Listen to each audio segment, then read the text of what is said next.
Tigers baseball on Fox Sports Detroit is presented by Bell Tire.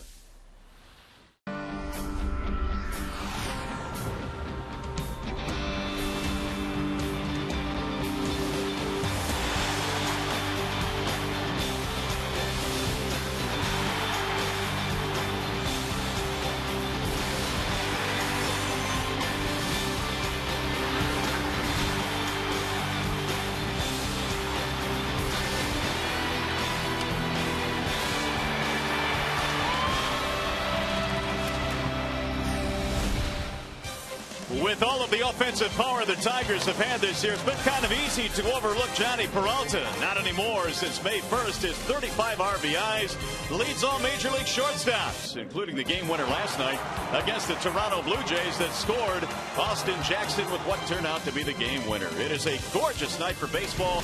Welcome to downtown Detroit. Game one in this three-game interleague series featuring the Mets and your Detroit Tigers.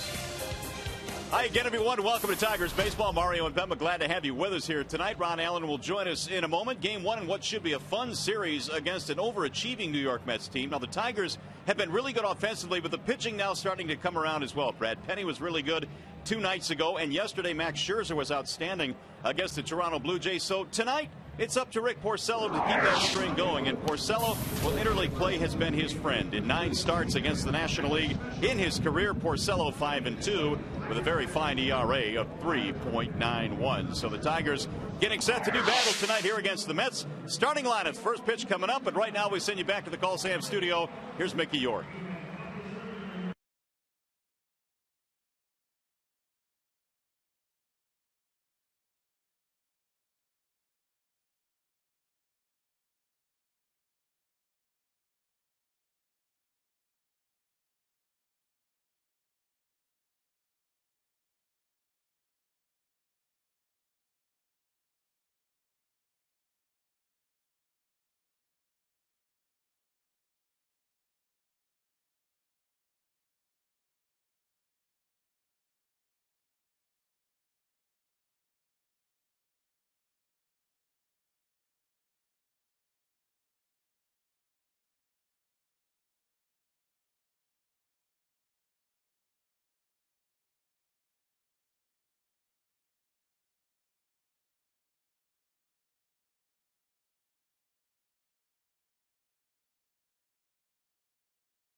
it's a great night for baseball here in downtown Detroit. We are certainly glad to have you with us. The New York Mets are in town as interleague play once again continues for the Detroit Tigers after a brief respite yesterday. The win over Toronto.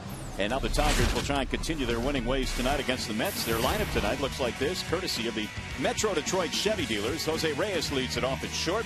Then Willie Harris and Carlos Beltran. It'll be Daniel Murphy at third. Angel Pagan, the center fielder. Jason Bays in left. Lucas Duda, Justin Turner, and Josh Tolley rounding out the starting lineup for the New York Mets. The scouting report on Rick Porcello tonight is presented by Ace Hardware. Well, Rick just needs to get back to the basics, which would allow him to get back on track. And he's just been giving up too many hits in his last 3 outings, which has been the result of a lot of crooked numbers in the run column. And also, the better fastball location will be key for him today. And if he does that, he'll have a much better outing against the New York Mets. So we're ready for baseball tonight. The Tigers and Mets, game 1 in this series. Jose Reyes leads it off, and the first pitch of the ball game is low and inside to Reyes. First pitch changeup from Porcello to Reyes. Apparently he's been clobbering fastballs, but judging by the batting average, he's been clobbering everything. 341 leads the National League. Here's the 1-0 pitch, and it's lined right back up the middle, right by Porcello and into center field. And Reyes will get things started quickly here for the Mets. By the way, if the Tigers combine for 3 or more home runs in this game, bring a copy of the box score to a participating Arby's location tomorrow and get a free small order of curly fries. So Reyes, who has 28 stolen bases, becomes a threat now. And here is Willie Harris batting in the 2 spot. He will not stay at first base very long. And Harris, a pretty good number 2 hitter, will probably take a pitch or 2 to let him do so.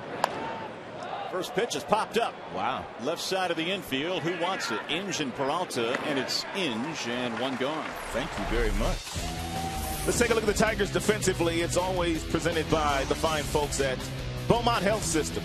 Bosch, Jackson Ordonez in the outfield. Inge, Peralta, Rayburn Cabrera in the infield. And the youngster, Alex Avila, putting down the signals tonight for Rick Porcello. Here's another dynamite player in Carlos Beltran, having himself a good year. 10 home runs, 49 driven in. Kind of surprised Harris didn't take a pitch or 2, which would have allowed Reyes to possibly steal a base.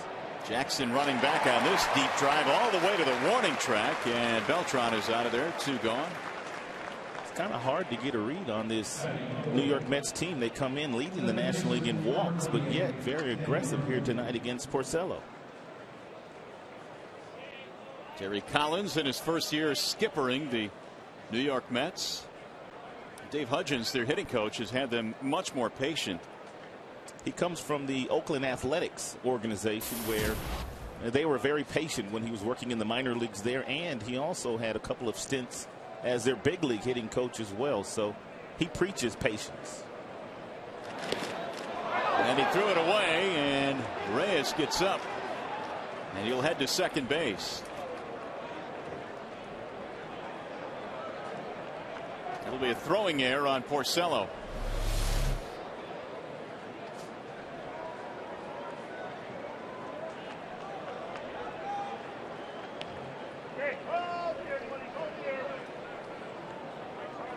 So move Reyes up into scoring position.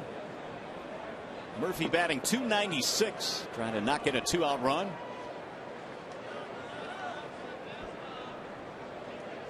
.26 RBIs this year for Murphy, who's been a hot hitter, and he looks at a strike.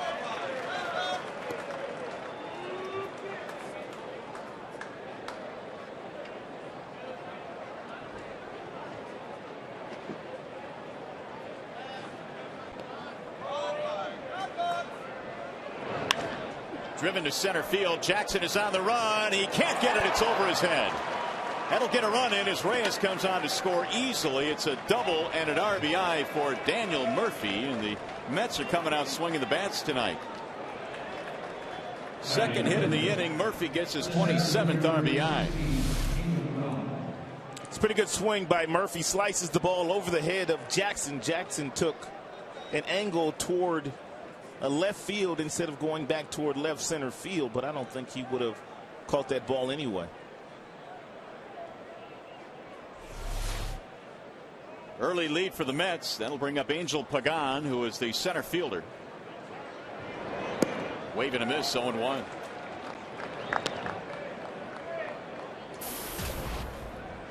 Pagan batting .237. 4 for 8 lifetime against the Tigers. The Tigers and Mets have met before in interleague play. In fact, last year the Tigers went to Citi Field to play the Mets.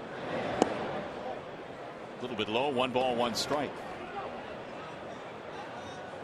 So Reyes tacks on another run to his resume, and he leads the National League now with 62 runs scored.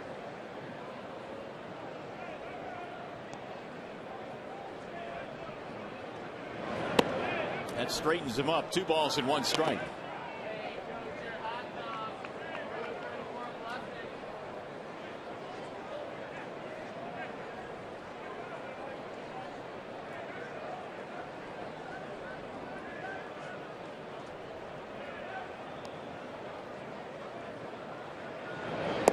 And it's low now, 3-1 on Angel Pagan.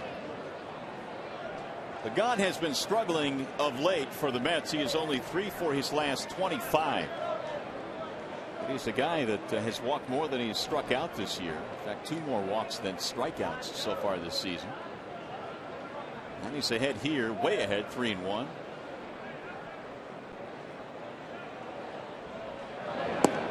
And there's a strike, 3-2. Ed Rapuano is behind the plate tonight, up with the right hand.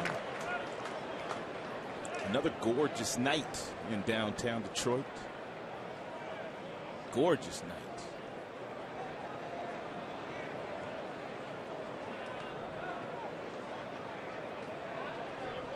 And the 3-2 pitch is fouled back out of play. And we'll get down to the seats where the sun is still shining down that third base line. There is shadows covering half of the infield and parts of the outfield.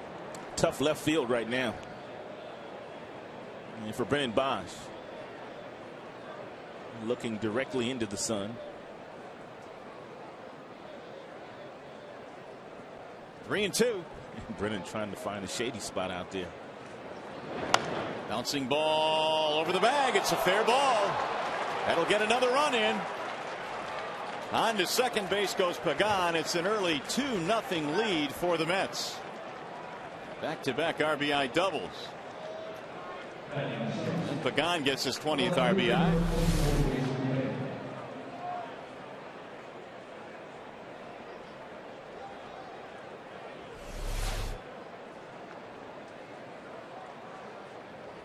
In the last 2 games, the Mets were 13 of 29 with men in scoring position, which is a .448 average, and they have picked up right where they have left off, 2 for 2 tonight.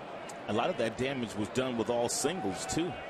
They didn't hit for much power in that series against the Texas Rangers, but they did take 2 of 3 from Texas. Jason Bay, the batter, now with 2 outs. Jason Bay just hasn't gotten on track in the New York Mets uniform after signing that big contract a couple of off seasons ago. The 1-0. There's a strike called, 1-1. Bay was bothered recently by a sore neck. He is in there tonight. 3-time All-Star. He had the concussion issues last year. He didn't play beyond the end of July in 2010 for his club. And the 1-1. 2-1 as Porcello continues to labor here. In the first inning, he's allowed 3 hits, 2 runs. And these are the counts that Porcello has to stay out of. 2-1 counts, predictable fastball counts against a dangerous hitter like Bay, even though the batting average would not indicate that. 2-2. You don't think Jason Bay's having any issues playing with the pressure of being in New York after spending a half of season in Boston, do you? Well, I don't know. I guess you'd have to ask him that. But when you look at where he's played mostly in Pittsburgh. He had, what, 6 years in Pittsburgh, which is not a big media market. But New York is just a whole different level. But when he went to Boston, he was tremendous. There goes the runner, and it's fouled off. Well, maybe the adjustment to the National League, but you can't even really say that because of his years in Pittsburgh. Don't know. Bay, we do know when he is going good, can put up some big numbers. He has done that in the past for sure. 2-2 the count on Bay. And a bouncing ball to short. Johnny Peralta right there. That'll end the inning, but it's a good start for the Mets in this series. They get 2 runs on 3 hits and strand a man.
Detroit in the bottom of the first. Their lineup presented by Big Boy tonight. Jackson, Bosch, Ordonez. Your top 3, Cabrera cleaning up, and Victor Peralta playing shortstop. Your bottom 3, Avila, Inge, and Ryan Rayburn. Bernstein Advantage brings you the scouting report on R.A. Dickey. Gets the Bernstein Advantage. We go to bat for you. R.A. Dickey, one of the few pitchers in baseball that throws a knuckleball, and he will throw that 95% of the time, but he throws this a little harder than Tim Wakefield. His will get up to 80 miles an hour. He's also had a very good June for his club. He's won 1 game and lost 1, but the earned run average is very respectable. Strike called on Austin Jackson, who leads it off. Austin 248 this year. He's knocked in a total of 30, or 20 rather, and that's driven to center, a base hit. And Jackson very quickly gets aboard. Let's take a look at the New York Mets defensively. It's presented by Tim Hortons. In the outfield, you have Bay, you have Pagan, you have Beltran. In the infield, you have Murphy, Reyes, Turner, Duda, and Tolley. Josh Tolley is behind the dish here tonight. Well, see, the Tigers now could bounce right back. They've gotten the leadoff man on, and Brennan Bosch will bat in the 2 slot tonight. Dickey hard to run on.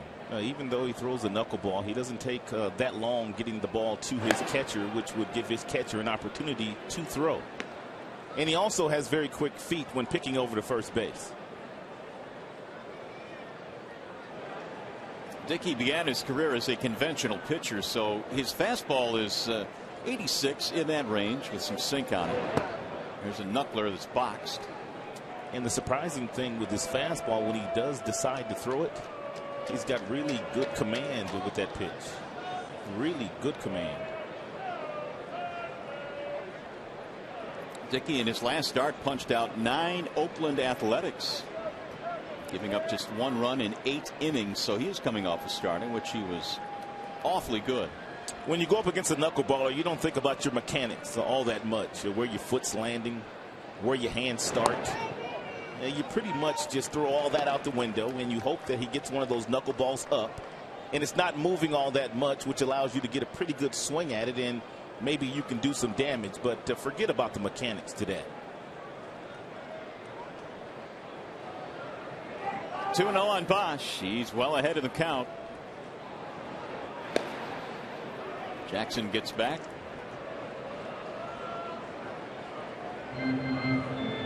Austin this year with 13 swipes. He's been caught only 2 times this season. Austin pinch ran in yesterday's game and swiped the base. That computes out to 87% success rate for Jackson. The 2-0. Lifted toward left, but foul and back out of play. 2-1 on Bosch. Bosch on the homestand, 4 out of 12. The month of June has been his friend. He is hitting .389 this month. There are a lot of Tigers here, Rob, that are going to be sad to see the calendar turn. They've done some damage, and that's one of the reasons why they've racked up some wins. They've got some length in the batting order from 2 to 8.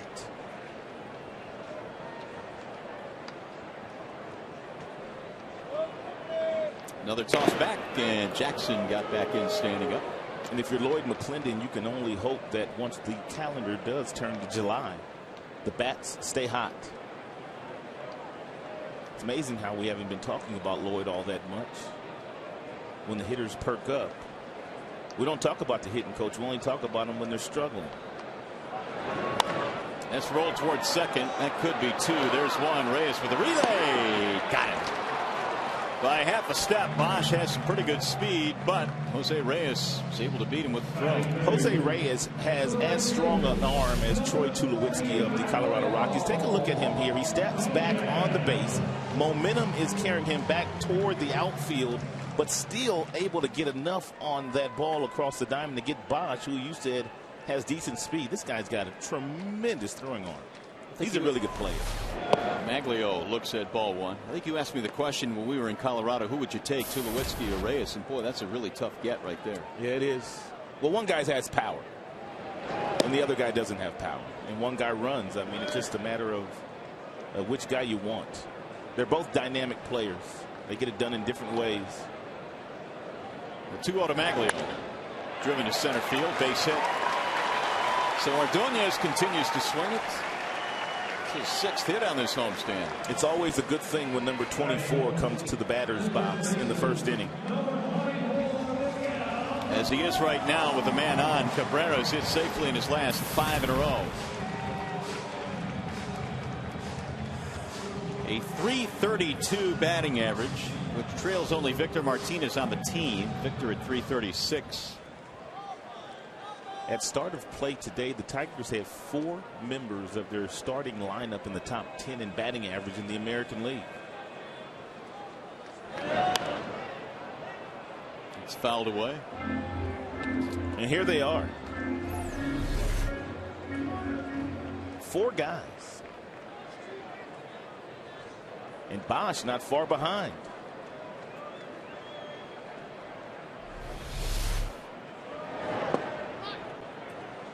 Totally able to knock it down, at least 1 ball, 1 strike. It's pretty impressive. I think we all kind of figured Cabrera would be on that list. Martinez would be on that list. Peralta has been a pleasant surprise, and Bosch has really turned in a negative second half last year into a positive sophomore campaign. Driven to center, another base hit for Miguel Cabrera. So the Tigers have 3 hits in this inning.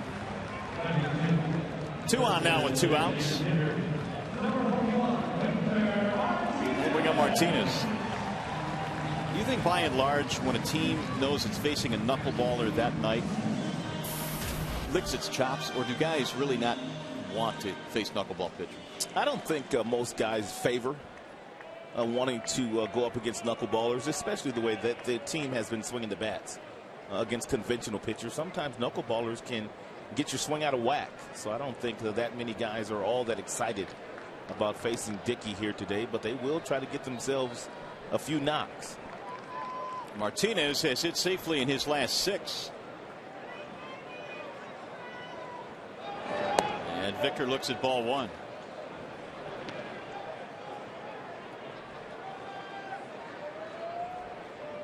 Six hits on the homestand for Martinez.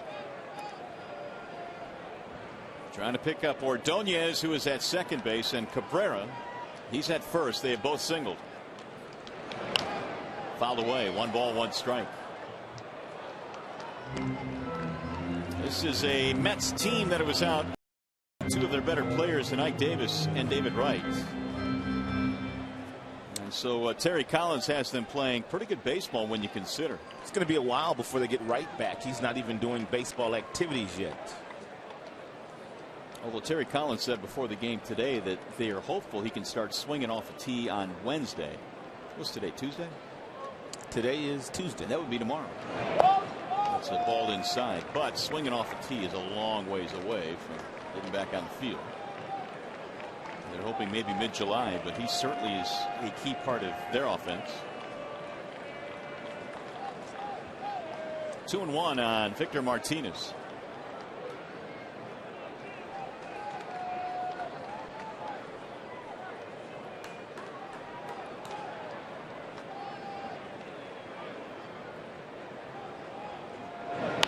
Bouncing ball to short. Reyes has it there, and he'll tag the bag for the out. Inning is over. Tigers get 3 hits in the inning. They strand 2. We go to the second.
Sports Detroit is brought to you by Comerica Bank. Strength and stability since 1849. By Jeep brand, now celebrating 70 years of legendary heritage. And by Arby's. Stop by today and try the new Shroom and Swiss sandwich. Arby's, it's good mood food. Back here in downtown Detroit, the Mets on top of the Tigers 2-0 as we go to the top of the second inning. And a gorgeous night here at the ballpark.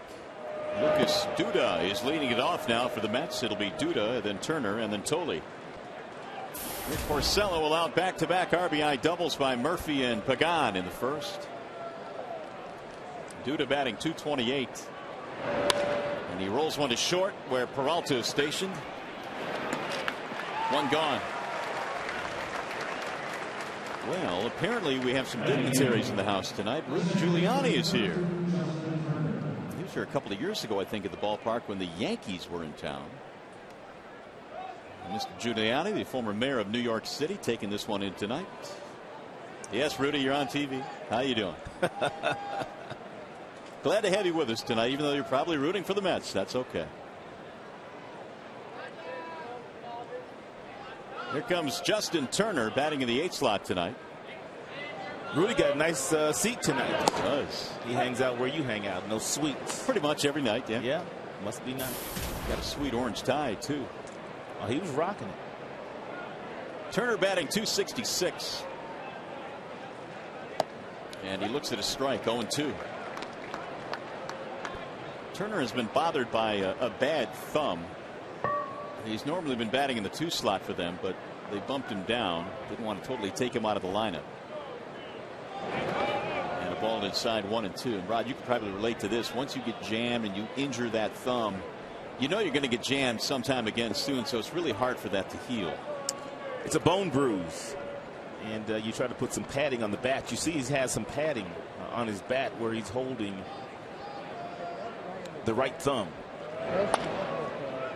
Hit to the right side, scooped up by Cabrera, and Turner is out. We'll show you the next time he comes up, but he has some padding on his bat trying to protect that thumb against some further contact. So now Josh Thole with 2 outs. Porcello, meanwhile, has gotten 3 consecutive ground balls. That's where he likes to live, on the ground.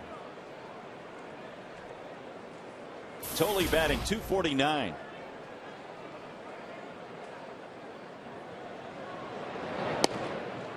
Strike 1 on Josh Thole. Even though Porcello has that power sinker, and that is his bread and butter pitch, every now and then he has to change the eye level of some of these left-hand bats. Terry Collins has a lot of left-handers in his lineup tonight against Porcello, and they're all looking for the ball at the bottom of the strike zone. So every now and then, especially in a count like this, climb the ladder with the fastball one time. And it's lined to left field. Not high enough. Base hit. So Thole has a 2-out single. I like the idea. It's an 0-2 pitch, and he's clearly trying to throw this ball out of the strike zone, but he gets it too close. And Thole able to get on top of it and get himself a base hit. Maybe about 6 inches higher, and he might get a swing and miss. That'll keep the inning going for Jose Reyes.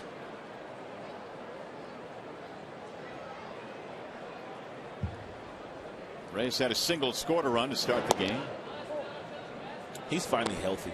The last couple of years he has had some hamstring injuries that really hasn't allowed him to play the kind of baseball that he is capable of playing. His game is all about his legs, and if he doesn't have his legs underneath him, he's not the same guy. 1 ball, 1 strike. That stands to reason because his legs are such a big part of his game. We saw him last year in interleague play as well at their ballpark, and for 3 straight days he was a human highlight film on both sides of the ball.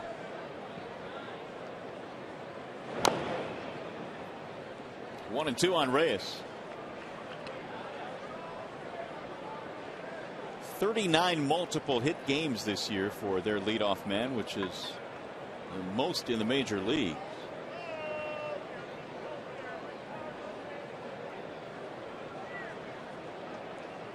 Porcello is ahead 1-2, and a bouncing ball under the glove of Cabrera into right field. Here's another multi-hit game. Thole going to third base. Back-to-back 2-out singles. And already now the Mets have put up 5 hits on the board. They're swinging early today and often against Porcello. He throws lots of strikes. He doesn't walk a lot of batters, and they know that. And he's gotten a few balls up, and they put the ball in play. That one eluded the big fella, and so now Willie Harris will bat. Willie Harris has swung at the first pitch he saw back in the first inning against Porcello and popped up.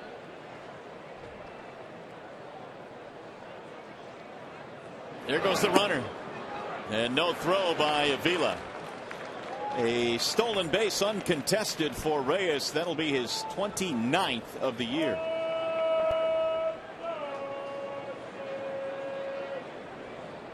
Well, put runners at second and third. Now a base hit could get you a couple of runs.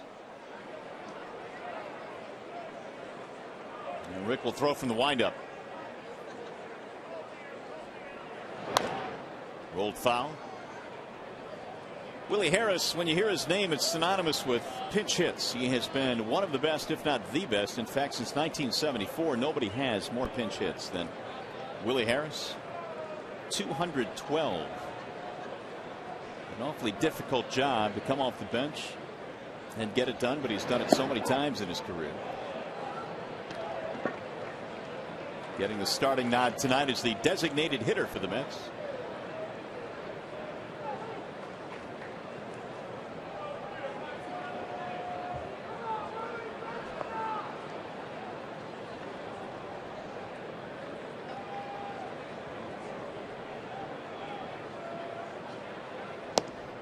That one missed inside.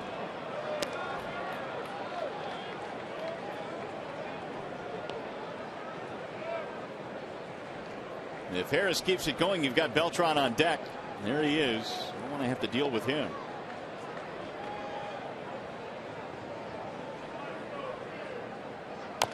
And he chops it slowly foul down the first base line. Mets got a pair of runs in the first. They are threatening again here in the second.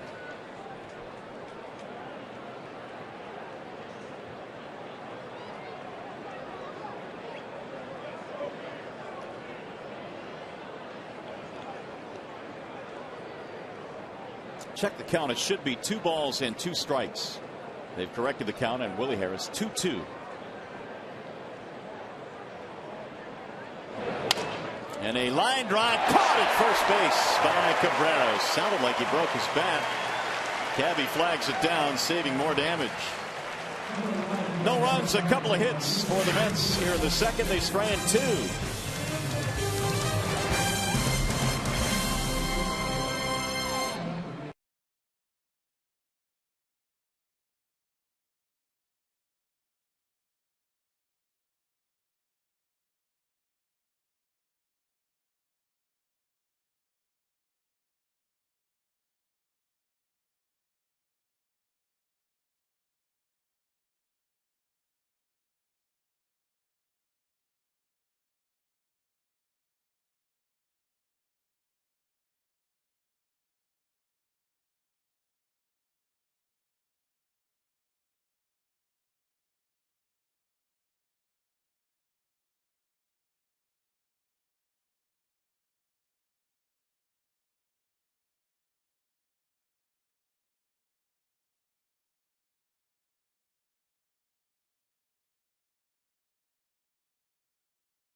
Tonight here at Comerica, and this game features a couple of shortstops that have done a lot of damage in their respective leagues. Those numbers since May 1st, those two have gotten it done. Johnny leads it off and rolls one to third, deep behind the bag on the backhand Murphy, and he's safe at first base. Tigers get the leadoff man out. Peralta smelt this base hit here, and he knew that Murphy was going to make the play, and Murphy tried to throw one bounce over to Duda, but not able to get it in there in time to get Peralta. It's a nice angle there taken by Murphy. He made the hop, the easiest hop that he could possibly get, but not enough arm strength. So give the Tigers another base hit. That is their 4th already in this game. Here's Alex Avila. Ball 1.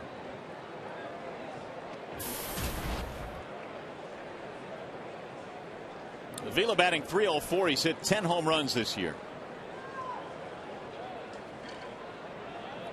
Peralta not much of a running threat at first base. Modest lead. Ball 2 outside. We're talking about the fact that R.A. Dickey was a conventional pitcher until he decided to make the change. That was back in 2006. He transitioned into a knuckleball pitcher. And his first start as a knuckleball pitcher came against the Tigers. He was with Texas at the time. And in that first start against Detroit, he gave up 6 home runs. Chris Shelton hit 2 of those. There's a bouncing ball to first. They might get 2 on this, and they will. So it's another double play for Dickey. 3-6-3. A couple of accurate throws here. One by Duda. He hits Reyes in the chest. And Jose able to get the ball right back across the diamond. Duda able to start it and finish the double play. It'll bring up Brandon Inge now with 2 outs.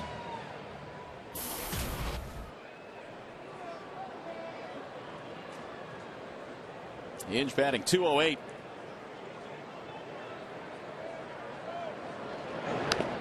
The odd thing about the Tigers hitting 6 home runs against Dickey in his first start as a knuckleballer. Just a few years before that, 04. Tigers hit 6 home runs against Tim Wakefield in a game, which is the modern record for home runs allowed by a pitcher in a start. And the Tigers are responsible for it twice against 2 different knuckleball pitchers. That game in Texas where Dickey gave up quite a few home runs, Brandon Inge took him deep that night in Arlington, along with a few other Tigers. I think Monroe hit one out that night. Chris Shelton hit 2. Maglio hit 1. And I think Marcus might have got him 2. 1-2 is swung on and missed. And down he goes. First strikeout for Dickey. Well, you're watching Tigers baseball tonight on Fox Sports Detroit, and it's presented by Bell Tire.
Stars will gather together in the Arizona desert for one spectacular night in this summer's biggest event, as Fox brings you every thrilling moment of the 2011 MLB All-Star Game. Coverage begins Tuesday, July 12th, live from Phoenix at 8 p.m. Eastern on your local Fox station.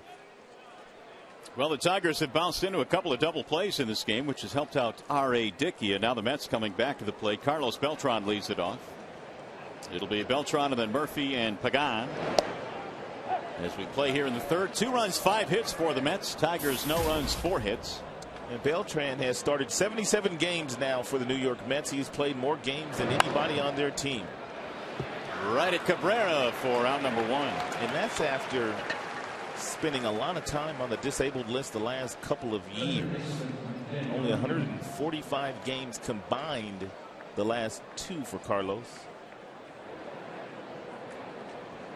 We'll bring up Daniel Murphy, who doubled one in back in the first inning. They got back-to-back doubles, Murphy and Pagan in that first. 1 strike on Murphy. Rick trying to bounce back from that start that he made against the Dodgers in L.A. on that last road trip.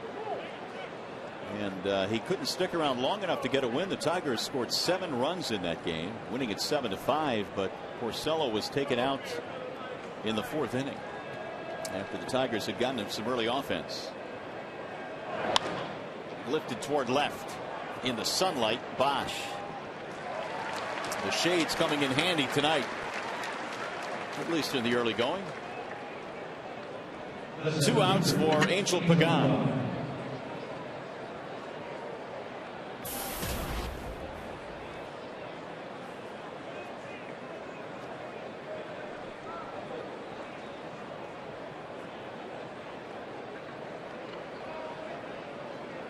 Mets came in tonight at 39-39, despite the fact they are without two of their better players, and that's something Terry Collins has had to do, kind of navigate through the season. Their problem is they're stuck in the National League East where the Phillies have won 49 games. It's a scrappy team. It's a team that really does not have a lot of power hitters, but they steal a lot of bases. They go first to third very well, and they kind of play like their manager. Scrappy. Mets 9.5 back in the NL East behind the Phillies, Atlanta, and even Washington. Terry Collins has managed in the big leagues with Houston and the Angels. He's also managed in Japan for a spell. He's from Midland, isn't he? He is from Midland, the pride of Midland, Michigan. His numbers as a manager career over 500. Here's the 1-2. Line drive to left. It's a 2-out base hit for Angel Pagan, and he's 2 for 2. Well, we have a chance. We go back to the studio. Time for a game break. Here's Mickey York.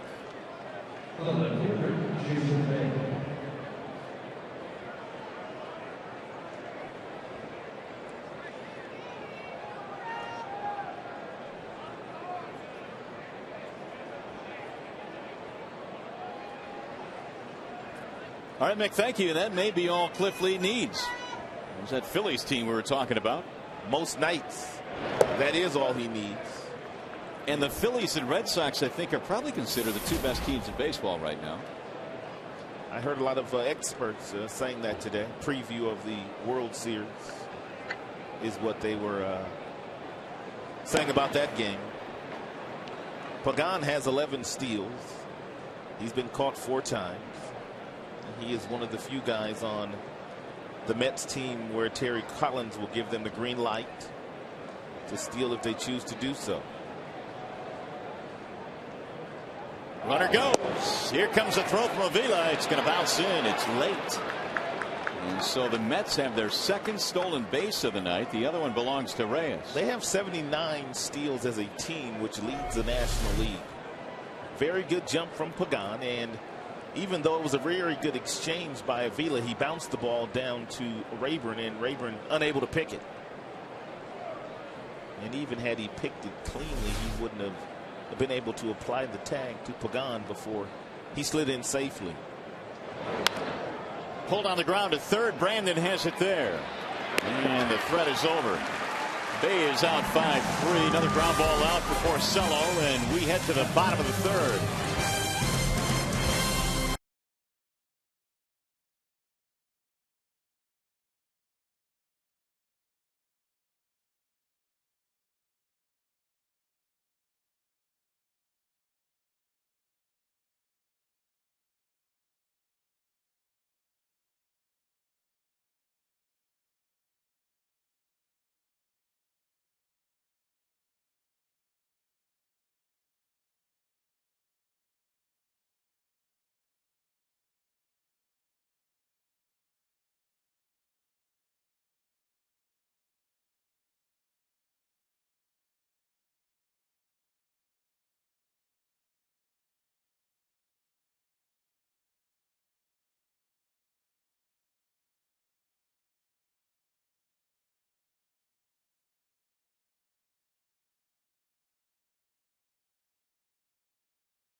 Presented by the Angus Third Pounder. Using your cell phone, text Tigers followed by a space in the player's uniform number to 37338, or you can vote online at foxsportsdetroit.com. We'll have the final results coming up post-game. During Tigers Live, Tigers trying to get the bats going now. They're down by 2. And a strike called on Ryan Rayburn, who leads it off, then Austin Jackson and Brennan Bosch.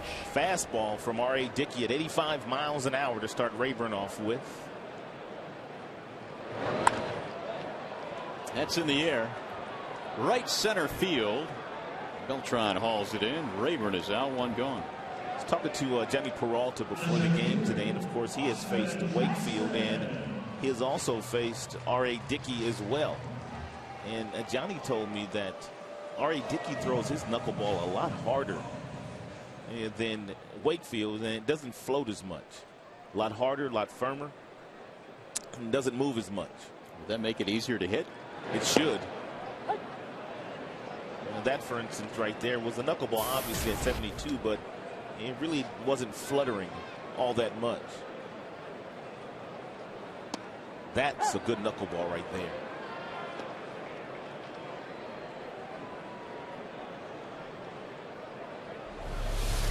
It's like playing wiffle ball back in the day.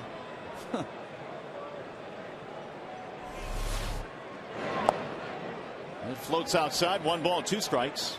Austin Jackson singled back in the first. R.A. Dickey is out of Nashville, Tennessee. He's 36 years old now, and he had himself a tremendous year last year with the Mets.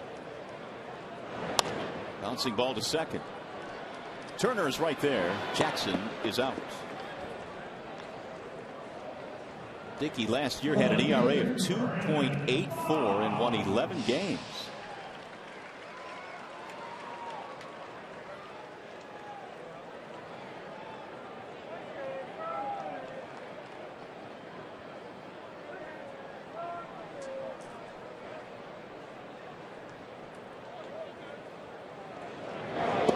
Wave and a miss by Bosch. Brennan tonight bounced into a double play, and that's one thing Dickey has been able to do, get out of trouble with a couple of double play balls, one in the first, one in the second. Bosch now hitting an even 300. And he slices that one to left. How many times has he done that this year? He has used the opposite field quite a bit this season and has a 2-out single. That's what you want to do against a knuckleballer. You want to make him get the ball up in the strike zone, and when he does get it up and you get a good pitch to hit, don't miss it. And Brennan Bosch has not missed a lot of strikes in the month of June. Batting nearly 400 this month. Keeps it going for Maglio.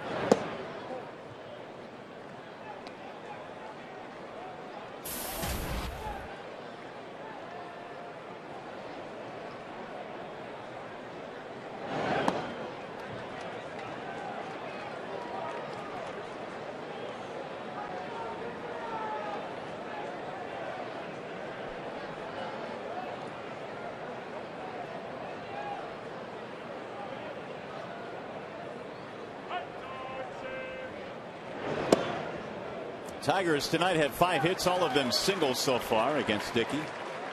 Now Maglio way ahead, 3-0 with Cabrera lurking on deck. He's taking, and that's ball 4. So Ordonez on for the second time tonight, and now that sets up the big fella. A 2-out threat going here for the Tigers.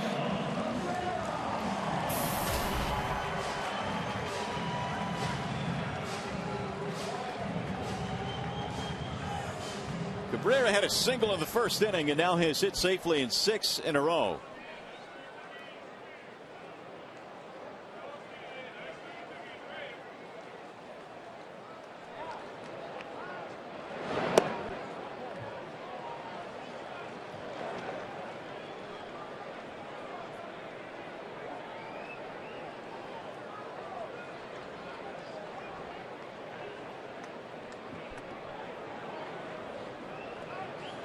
Snap throw back to second, and the runner back in there.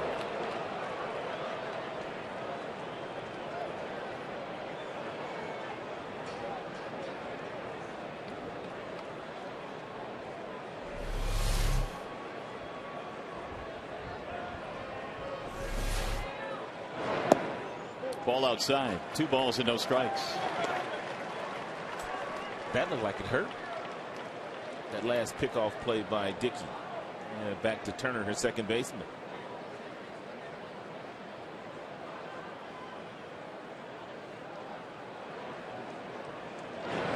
And there's a strike call.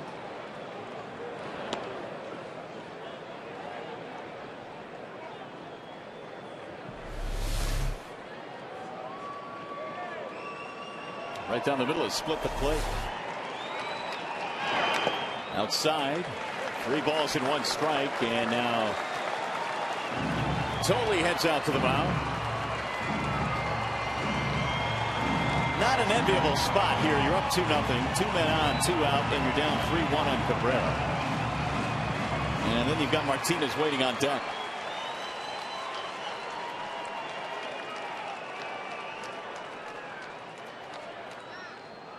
Swing and a miss. Gabby had a big rip. 3-2.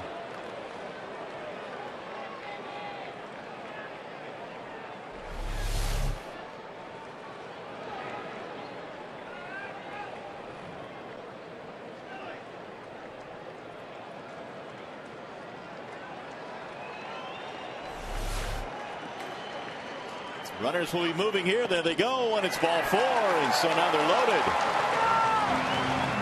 As you see many times with knuckleballers, it can fall apart really quickly, and they can get it back in order really quickly. Right now, after 2 quick outs, the bases are full. Tigers 3, 4, 5 hitters, and Ordonez, Cabrera, and Martinez, they're not afraid to take a walk. They will make you throw a strike if you want to get them out, especially in these types of situations with runners in scoring position. That's how they've made their money.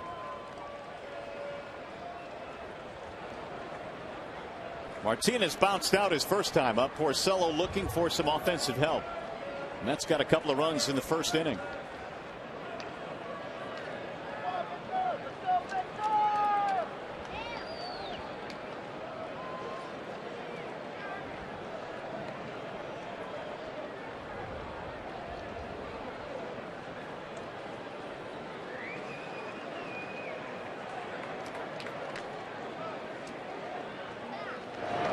And a strike called. 0-1.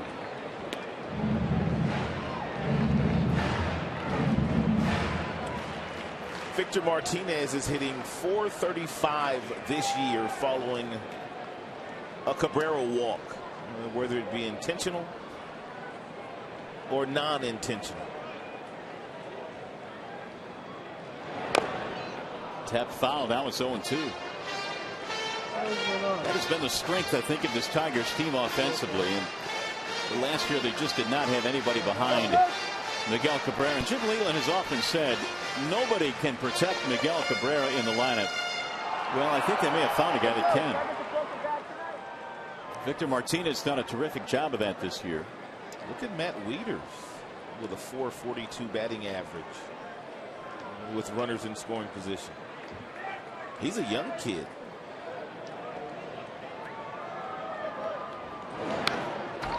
0-2 the count stays on Martinez.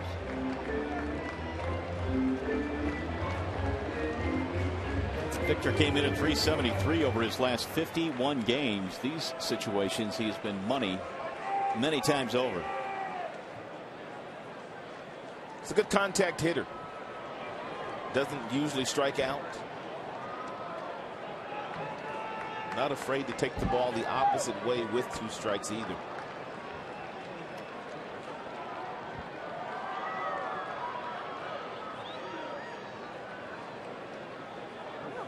Had 11 hits already in this game between the 2 teams. We're only in the 3rd inning. And the Mets got 2 quick ones in the first, and so far that lead is held up. Tigers have other ideas here, though, in the 3rd.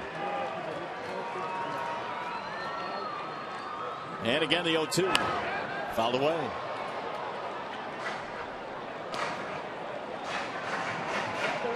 Should Martinez reach, Peralta would be next.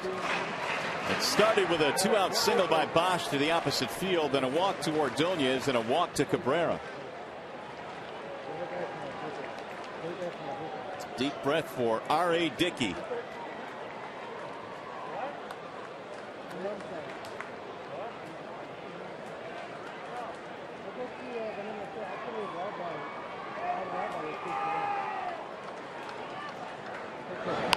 And another foul back into the seats.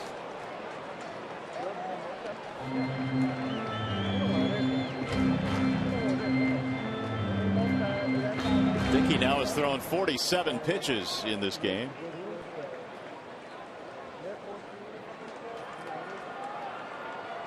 This will be the 24th coming up in this inning alone.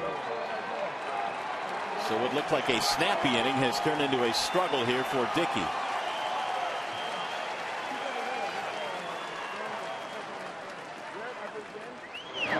And he got him. Strike three. Martinez knew it. He is out of there on strikes. And the Tigers leave him loaded. 3 in the books here at Comerica Park. Still 2-0 in favor of the Mets.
Motor City Casino Hotel, a million miles away, right down the street.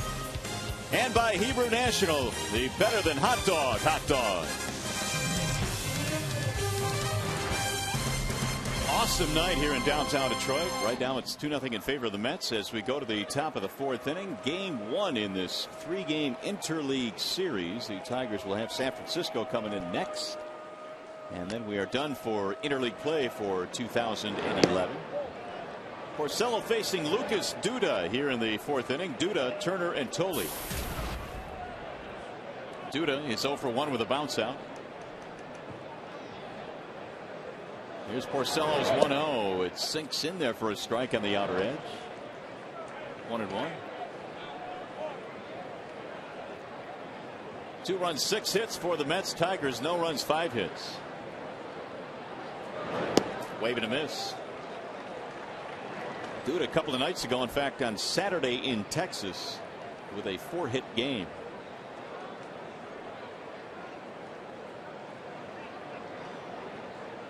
And here is Ricky's 1-2. 2-2 on Duda.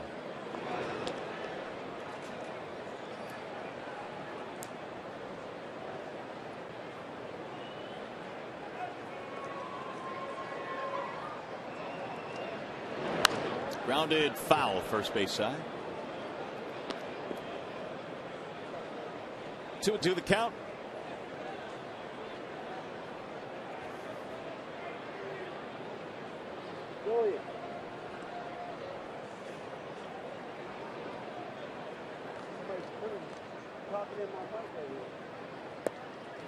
Low and away, run it full. 3-2 on Duda. So the bottom 3 in the lineup, 7, 8, 9 for Terry Collins tonight, facing Porcello here in the 4th. RBI doubles by Murphy and Pagan in the 1st made it 2-zip, and it is held up so far. Down the line, Inge giving chase along with Bosch to no avail. Good crowd on hand here tonight on a gorgeous night. Had a big crowd last night. Fireworks downtown last evening. Motor City is starting to hop again here as summertime is kicked into gear. First place club.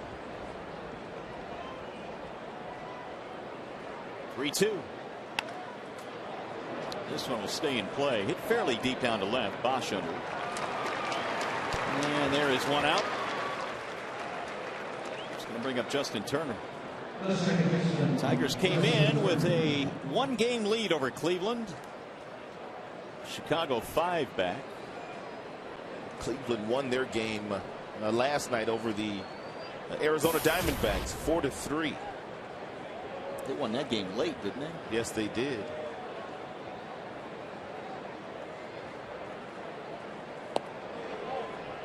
Ball up high, 1-0 on Turner.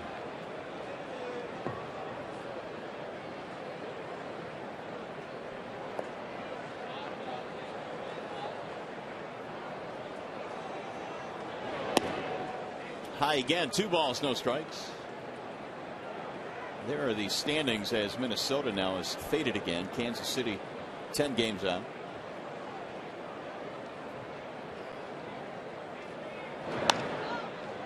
Lifted toward right, slicing back out of play.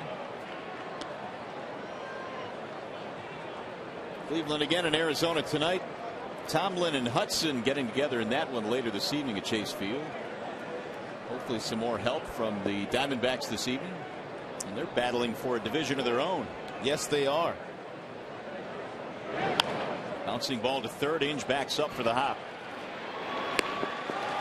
2 gone. Kirk Gibson had his team in first place over the past weekend coming into Detroit, and the Tigers beat him twice. Yeah, Verlander started them on a little bit of a skid. He has a tendency to do that. That's right. Many people are calling him the best pitcher in baseball right now. Kind of hard to argue with his body of work lately. Here's Tolley. Ball 1. Single for Tolley back in the second.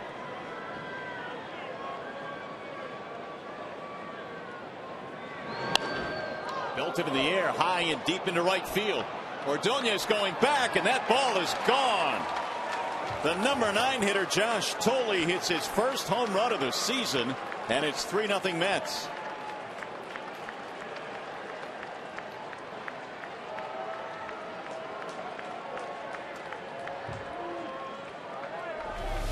He got himself a 1-0 fastball that kind of straightened out at 88 miles an hour, and he didn't miss it. A good swing by Tolley. 375 feet worth. Reyes looks at a ball. So it's 3-0 Mets. Tolley gets his first and his 21st RBI. And that's ripped down the right field line. That is a fair ball. It goes to the corner. And how about Reyes tonight? That's his 3rd hit. Look at him run. He's going to hit the bag as it gets away from Ordonez, and he'll cruise into third, diving with a triple. He is a dynamic, electrifying player. Wow. He just turned on that extra gear once he got to second base. That is his 15th triple of the year. That's a changeup down that he waited for so patiently, and he hit an absolute seed down in that right field corner. But take a look at him run now. He's got another gear right now.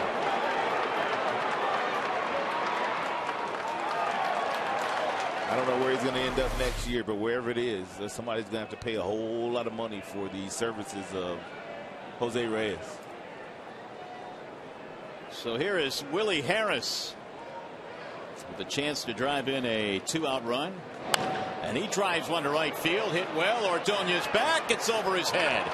One hops the wall. Harris will pull in with a single, and another 2-out run now for the Mets to make it 4-0. It really doesn't matter what Rick's throwing up there right now. They're hitting everything. That was a fastball by Harris. And Reyes went to the bottom of the strike zone. He had a changeup.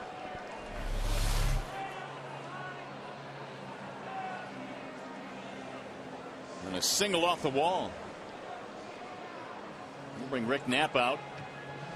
It's 4 runs, 9 hits now for the New York Mets, and I want to correct something I had on Willie Harris the first time he was up. I got him confused with Lenny Harris as being one of the more prolific pinch hitters, although Willie last year had 11 pinch hits. He is not in the class of Lenny Harris, but pretty good nonetheless. Yep. Lenny's the guy that has made a career out of pinch hitting. Mookie Wilson, first base coach for the Mets.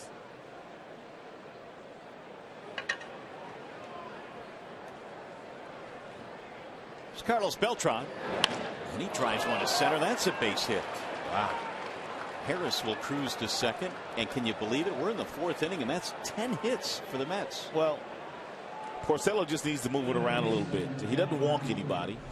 He throws a lot of strikes. The Mets know he's going to be around the plate, and he just needs to make sure he gets the ball in different areas. Climb the ladder sometimes, go in, go out. Got to move the ball around a little bit more. Daniel Schlereth is tuning up. Ball inside to Daniel Murphy. He didn't go around. 4 runs, 10 hits for the Mets. They've extended their lead, and they've done it all with 2 outs. Tolley's home run, RBI single by Harris.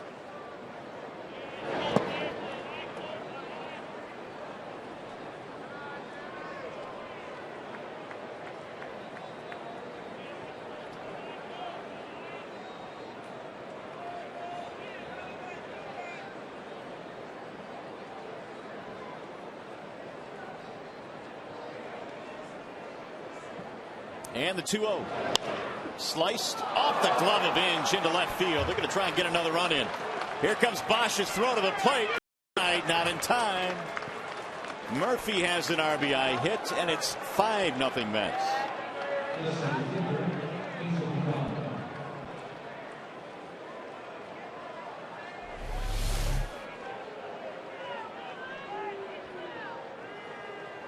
It's a great effort by Brandon. Yeah, but once it got past him with Harris' speed, even though that throw was very strong by Brennan Bosch, they weren't going to get the out.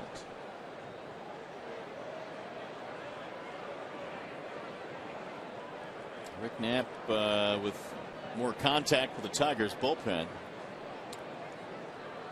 And Terry Collins loaded up his lineup today with a lot of left-handed bats, as many as he possibly could run out there against Porcello, and it has been the left-handed bats that have knocked him out of this game. Jim Leyland will go to the bullpen. Angel Pagan due up. Porcello will not survive the 4th for the 2nd consecutive start. He'll give up the baseball. It's a Wallside Windows pitching change, and we'll be back as Daniel Schlereth enters the fray.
Huge game already.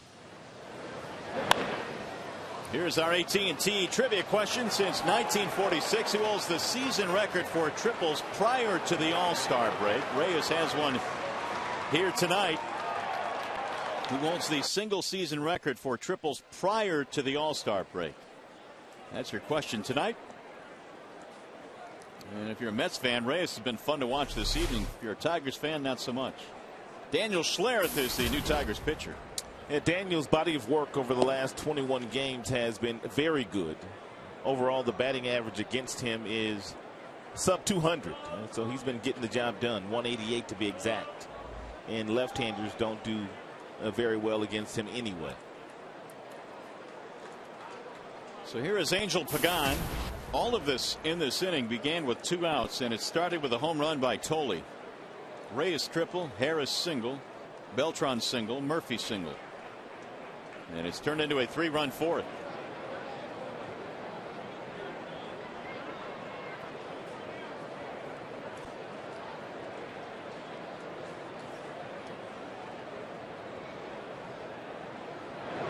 Way inside, off the glove of Avila. To the backstop it goes, and both runners will advance.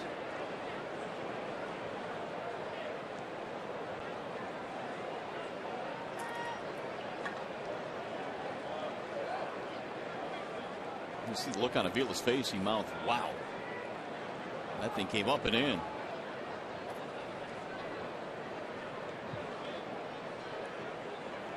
So 2 more men in scoring position now for the Mets.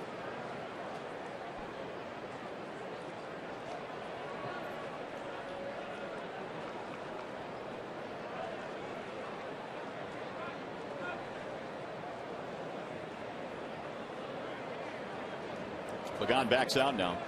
This is 11 hits in this game already for the Mets. Porcello gave up all 11, and this is without David Wright and Ike Davis. Here's the 1-0. 2 balls, no strikes. Every single hit that he gave up as well came to a batter swinging left-handed, where Porcello coming into the game had yielded a .315 batting average to left-handed hitters. That's an area where he has to improve. He has no problem getting righties out, but it's the left-handers that have given Rick problems lately. Big swing there by Pagan. 2-1. Terry Collins has some balance to his starting lineup. He has 3 switch hitters in his batting order. Pagan would be one of those. Switch hitters with speed.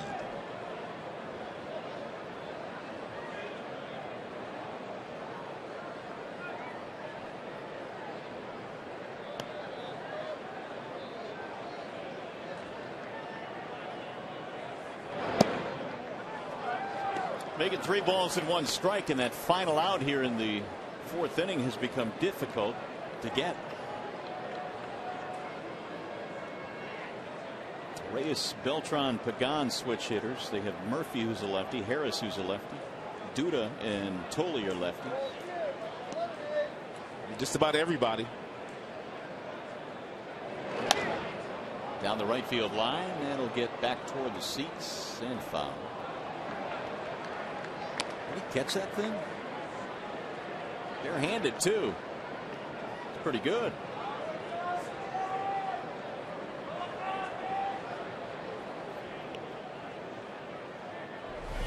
I told you, son. Yeah, Daddy's good. Jumped up too. Nice play.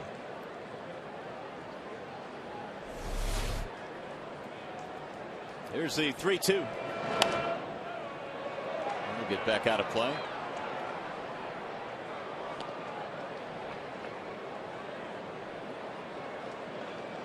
Schlereth coming on for Porcello here in the 4th. Pagan has a double, a single, and a steal, plus an RBI.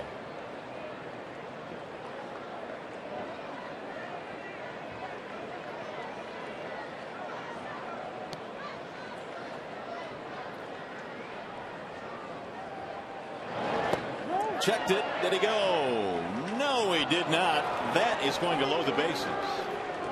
So Pagan gets on for the 3rd time tonight. And now Jason Bay with the sacks full. He is the 9th man to bat in this inning.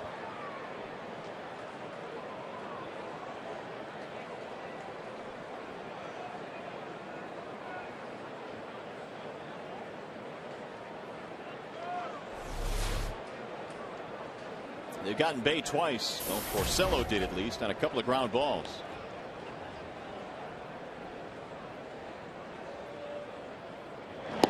Ball one. Bay in his career has a couple of grand slams.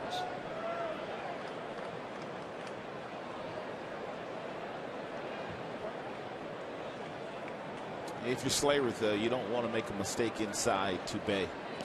He only has 3 home runs, but the wind is blowing out at a pretty crisp pace in the left field here tonight. Anything hit the left field is going to carry out of here. Especially the high, majestic home runs and fly balls that Jason Bay tends to hit.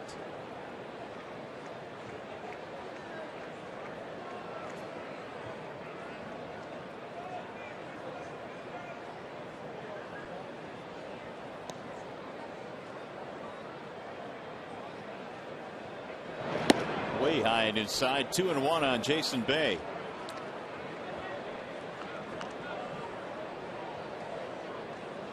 Well, in his career with the Mets, .250.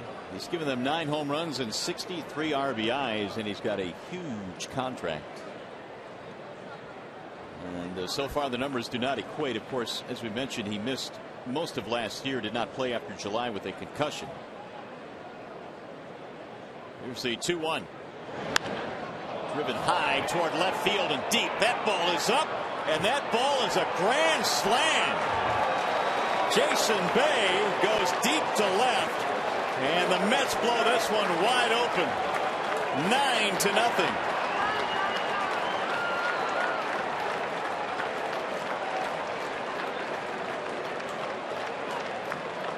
Third grand slam for Bay. Well, you warned him. It's a fastball in, and Bay's just hoping the ball stays fair. He's just hoping, stay fair, please. He's saying to the baseball, and it did. 9 runs on 12 hits for the Mets. The grand slam by Bay. It went 385 feet. It got out of here in a hurry, too.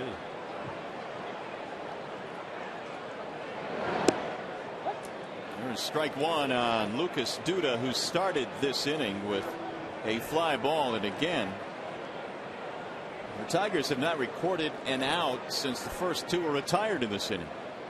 All of this with 2 outs and nobody on. Adam buckling there, 0-2.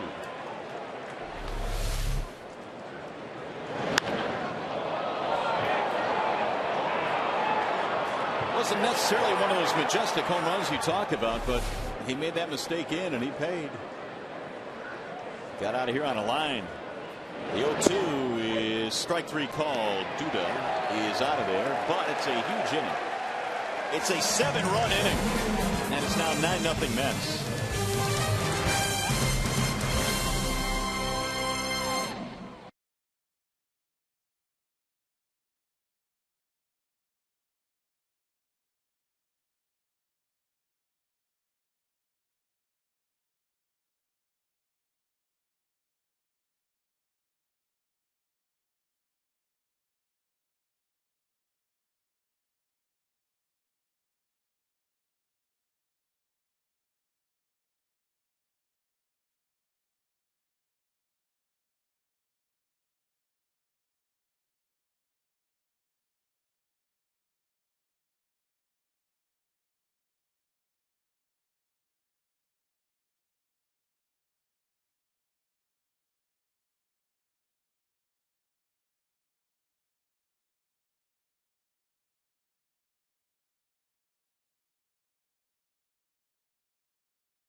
as we go to the bottom of the fourth. And here is the AT&T trivia question again. Since 1946, who holds the season record for triples prior to the All-Star break? And we'll get you the answer in a smidge as Johnny Peralta leads it off. And there's your answer. Reyes has just tied Curtis Granderson. Grandy had 15 triples back in 07. That's that year where Granderson had 20 homers, 20 triples, 20 doubles, and at least 20 steals. Rod Carew had 14. That year Granderson was awfully fun to watch. The entire offensive club was tremendous that year. That was the year Polanco and also Magda Ordonez both had 200 hits. Third strikeout for R.A. Dickey.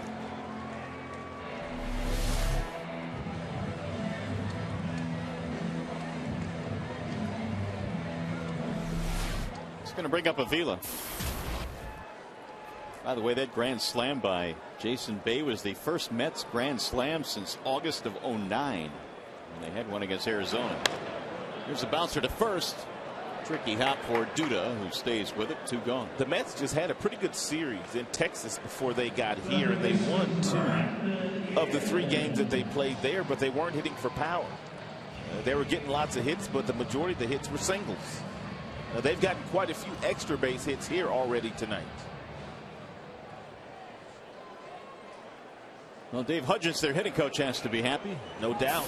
9 runs on 12 hits tonight. Here's Brandon Inge.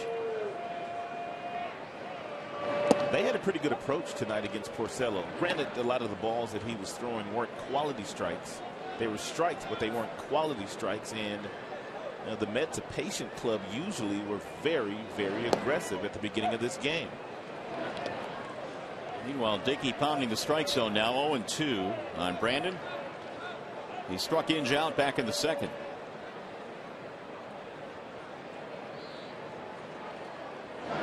Swing and a miss. He's done it again here in the fourth, and that is 4 strikeouts for R.A. Dickey.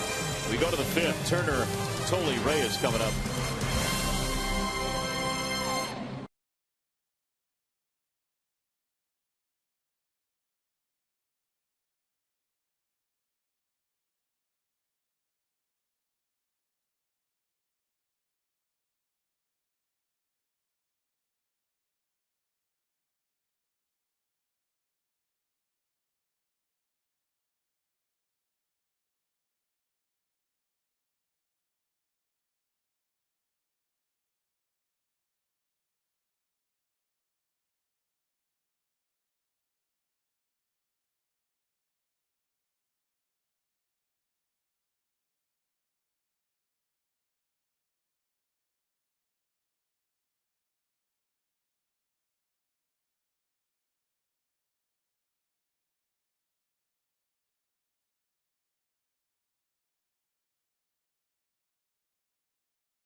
Meyer to 37338 to be eligible to win a fantastic prize pack any baseball fan would love. Meyer, higher standards, lower prices. Well, it's been all Mets in this one. Game 1 of this 3-game interleague series. They have jumped out to a 9-0 lead. That is correct. If you tuned in late, you missed a 7-run fourth in which Jason Bay hit a grand slam.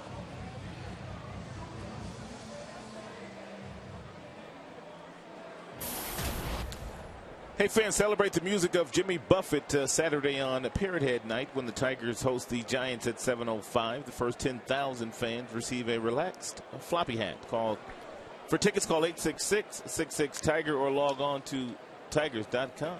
Parrot Head Night. Yeah, Parrot Head Night. Have you ever heard of that before? First. It's a first.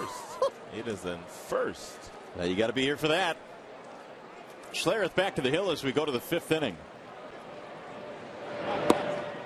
First pitch inside and low to Justin Turner. Turner is 0 for 2, couple of ground balls.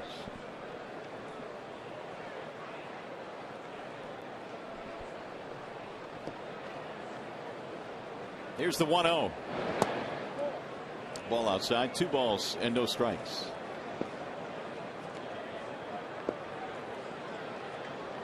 Turner and then Tolle and then Reyes here against Schlereth.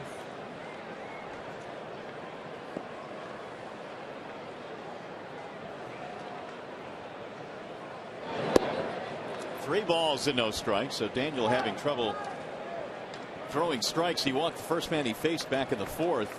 And then after that, that set up the grand slam.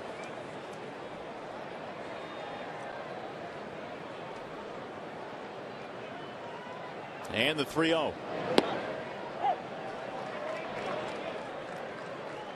Turner was waived by the Orioles last year and claimed by these New York Mets. He went on to become the National League Rookie of the Month this May when he hit .375 in the month of May.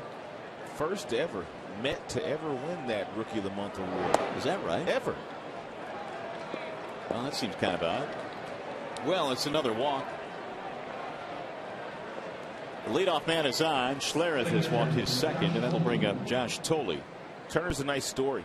He was the first cut in spring training when they opened up the second base job for battle, and he was sent down, but he was called up a couple of weeks after being in the minor leagues, and he hasn't looked back.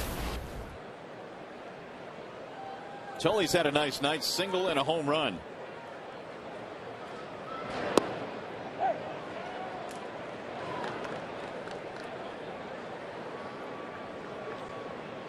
The home run by Tolle back as part of that 7-run 4th was his first of the year. It's been up and down the past couple of years with the Mets. It sails outside. 1 ball, 1 strike.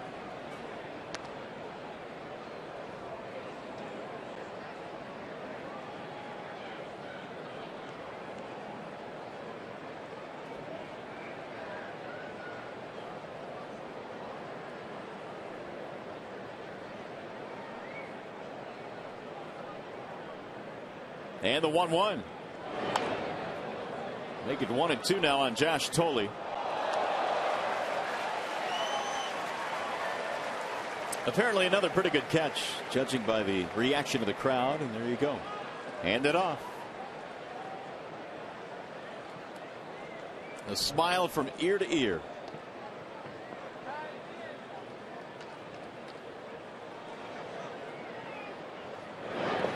He looked like he went around, and he did. Rapuano calls him out, and Tolle is retired.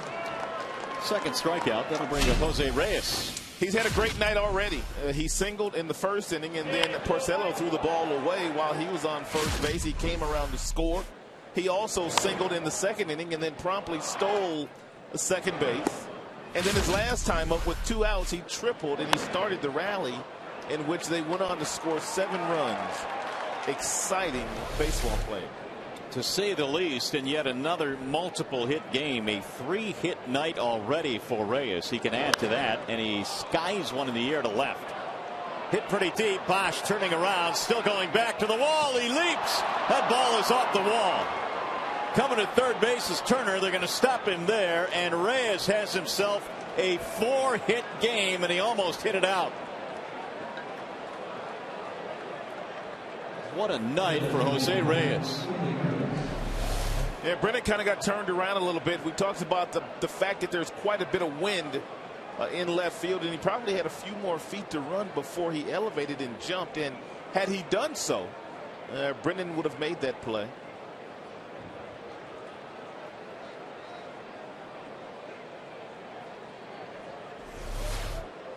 So the hits just keep on coming now for the Mets. That is their 13th of the night.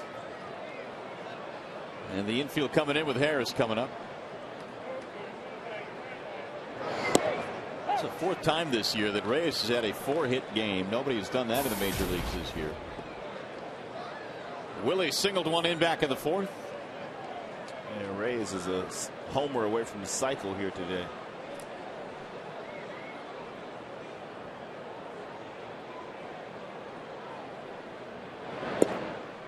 Strike called 0-2.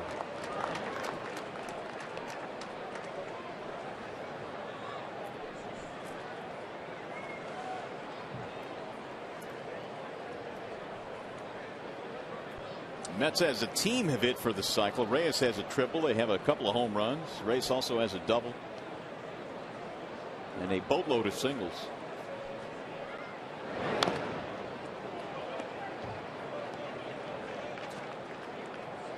Not a whole lot of teams out there can afford the services of a guy like Jose Reyes. I mean, you think about the Boston Red Sox, a big market team. They could probably use him, but with the money that they're paying Crawford and Gonzalez, could they afford another $100 million contract? Well, that's just it. The teams that could afford him are already carrying some huge deals.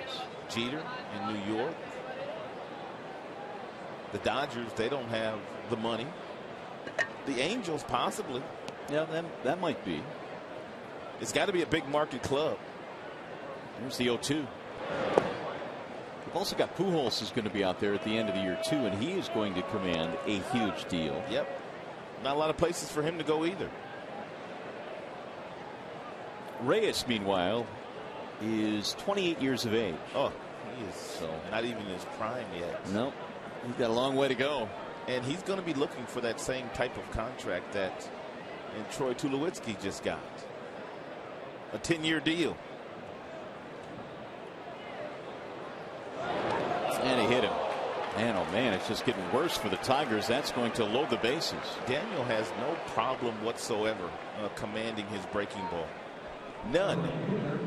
But for whatever reason, the fastball command is just not there with his heater.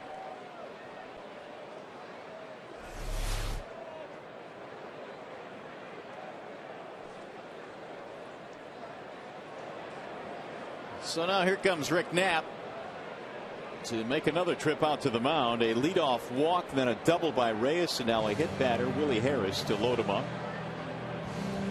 Carter pitching tonight has had trouble. Yeah, they have. Carlos Beltran is their best RBI guy, too. He does a lot of damage with runners in scoring position.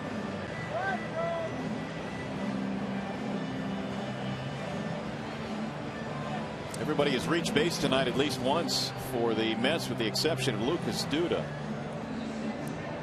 And there's Beltran getting set to step in with the bases full. And he's got 8 grand slams in his career.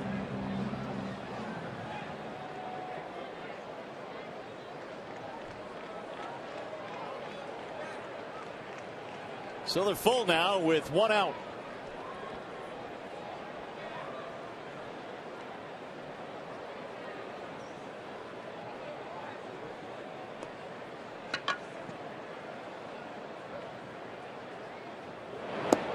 Checked it.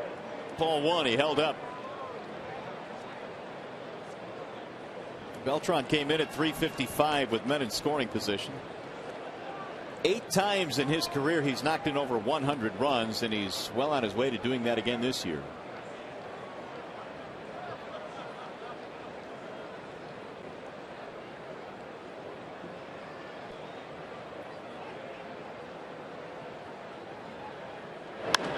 High towering fly ball left field. Bosch backing up to the track, to the wall, and they've done it again. Another grand slam for the Mets. This is unbelievable. Bay in the 4th, and now Beltran here in the 5th. One of those nights.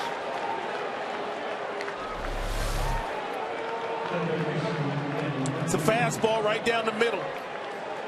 And we told you he is probably their most dangerous hitter with traffic on the base paths.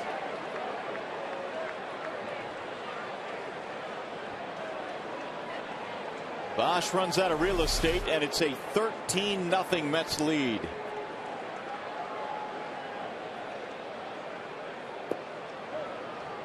0-1 to Daniel Murphy. It's the third grand slam hit against the Tigers this year. Bay tonight, Beltran tonight. Carlos Santana hit one back in April for the Indians.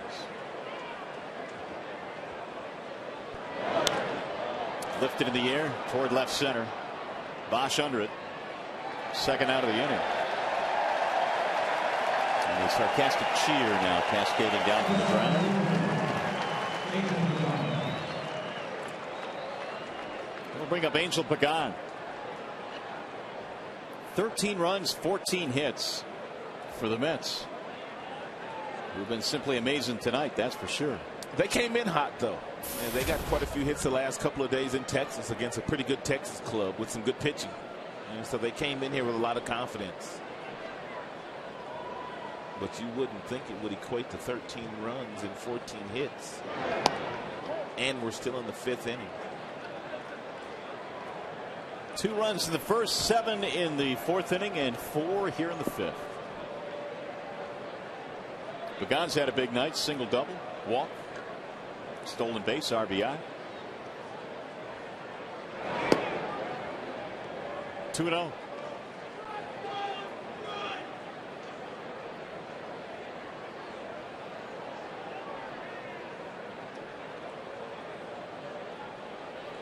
Beltran has just hit his 9th career grand slam, so he continues to add to his resume. 3-0 on Pagan.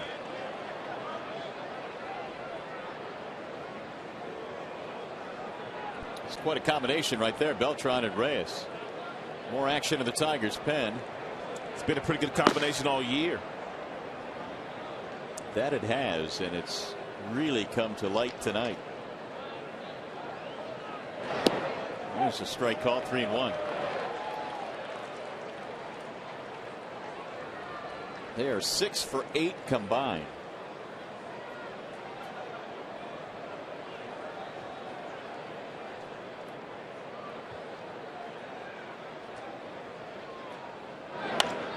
Shot to right field, sinking, base hit. They are way too comfortable. I do know that.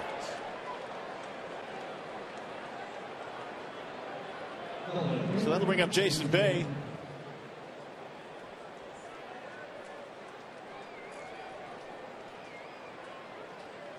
They sent, or actually batted around in that 4th inning.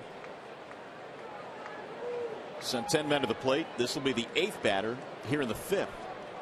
Bay hit the slam in the 4th.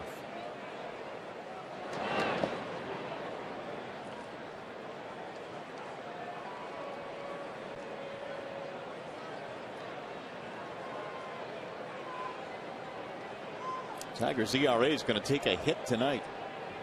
And he came in at 4.10 as a staff.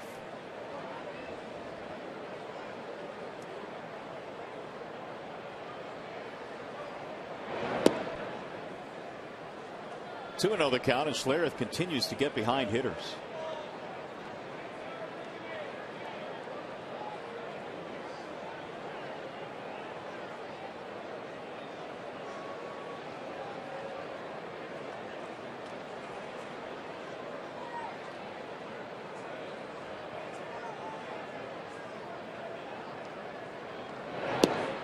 There's the strike, 2-1.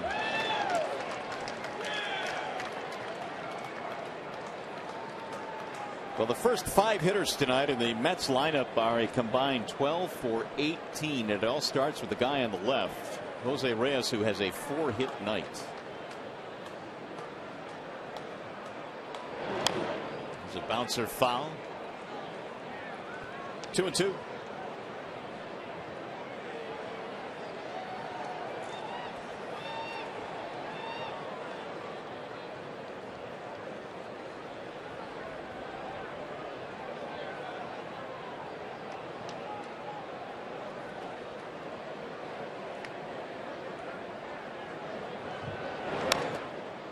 Bay stays alive. Jason played 6 years in Pittsburgh, had some time with Boston as well, a 3-time All-Star.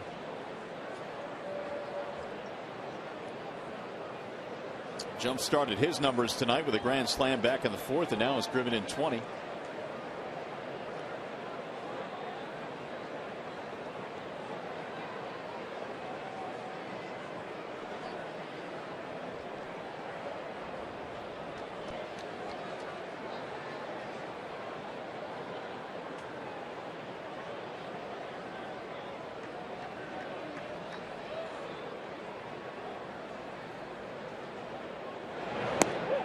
Got him. Strike three in the outside corner. They may not have liked it, but he's going to have to deal with it. Grand slam for Carlos Beltran blows this one wide open tonight. You're watching Tigers baseball on Fox Sports Detroit.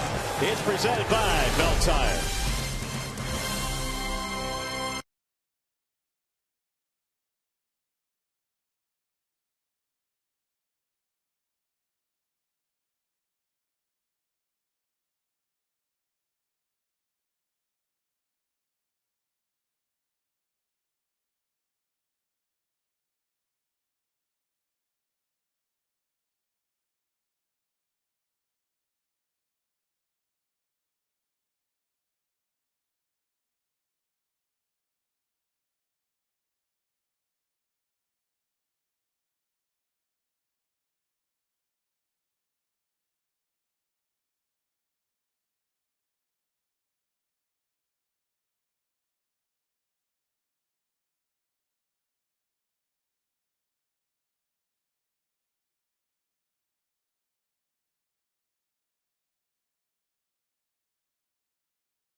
Fifth inning here at Comerica Park. R.A. Dickey has been the beneficiary of all the offense tonight. He'll face Ryan Rayburn to start things off. And then Jackson and Bosch. 13 runs on 15 Mets hits. Ball one outside, 1-1 on Rayburn, who has a fly ball tonight, 0 for 1. Dickey has struck out 4. He got the Tigers in order back in the 4th inning. Here's the 1-1 pitch. He'll get back out of play. 1-2 on Ryan. In 2 of the last 3 games, we have seen 7 runs scored in one frame after 2 are out. Didn't the Tigers do that in the 8th inning a couple of days ago? Yep, against Arizona, right? Yep. After 2 were out, scored 7 runs.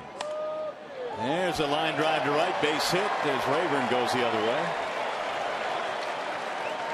And the Tigers have the leadoff man out here in the 5th. We'll bring up Austin Jackson. Hey fans, when the game ends, our coverage continues with Tigers Live as we bring you all the highlights, reaction, and analysis. Tigers Live from the Call Sam Studios and here at the ballpark immediately after the game. And that is on Fox Sports Detroit. Unfortunately, all the highlights are on the Mets side right now. Strike one on Austin. We can give you some analysis, though.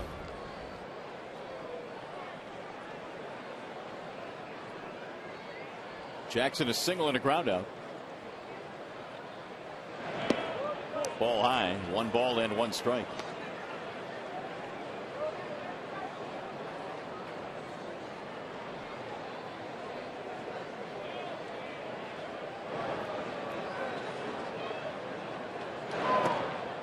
Two and 1. Tigers tonight have knocked into a couple of double plays, which thwarted some early scoring chances when it was still a close game, but a 7-run 4th and a 4-run 5th. High in the air to left field and hit well.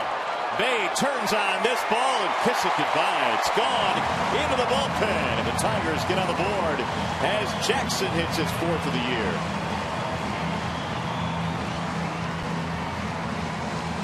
Two-run shot.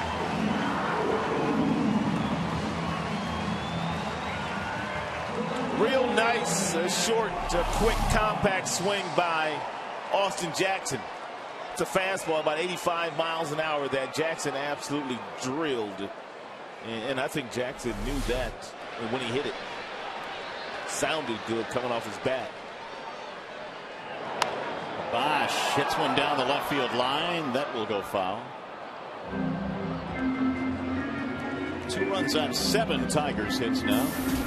It's a 3rd home run to left field. A couple of them did not need the help of the wind, but there is a lot of wind blowing out to left field tonight. Anything up in the air has got a chance to get out of here if you hit it well enough. That ball there would have made it out on most nights. 0-2.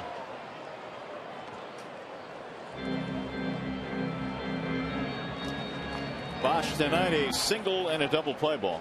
Knuckleballers always like to pitch when the wind is blowing in their face, so to speak. And with the wind blowing out, it would be blowing in R.A. Dickey's face. The ball knuckles a little bit more.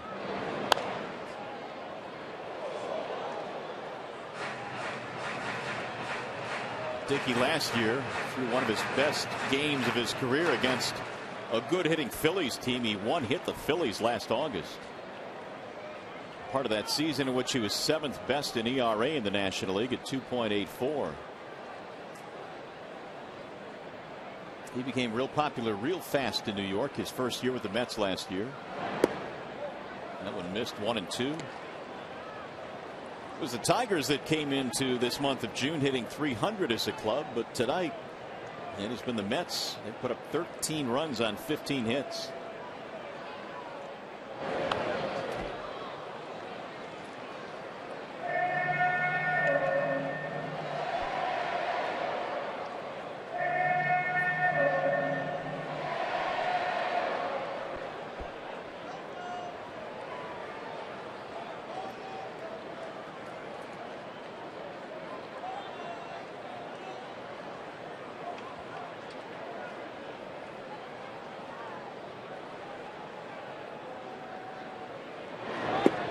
Low, 2 balls, 2 strikes on Bosch. Ordonez will follow. First of 3 between these 2 clubs. Tigers tomorrow will send Phil Koch to the mound, and then it's going to be Verlander on Thursday to wind it up. There's a high fly ball, right center field, playable. Pagan is under it, and 1 gone. Hey fans, this Friday at 7:05, the Tigers open a 3-game series against the world champion San Francisco Giants. The first 7,500 fans, 21 and older, receive a soft-sided 6-pack cooler. And for tickets, call 866-66-TIGER or log on to tigers.com. Maglio takes strike 1. Single and a walk for Ordonez tonight. Average up to 201 now. And he sends a high fly ball to left. Jason Bay coming in. 2 gone. He's going to bring up Cabrera.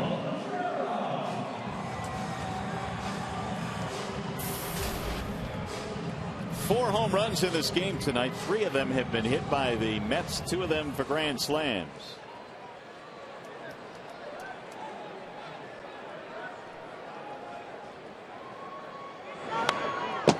One on Cabrera.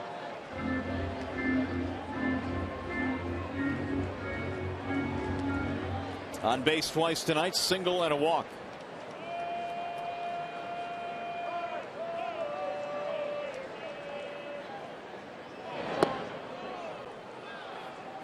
Base on balls was the 60th walk of the year for Miguel.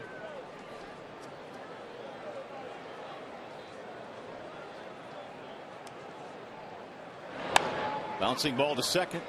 Easy play there for Turner. Cabby is safe. He pulled him off the bag. So much for being routine. That's an error.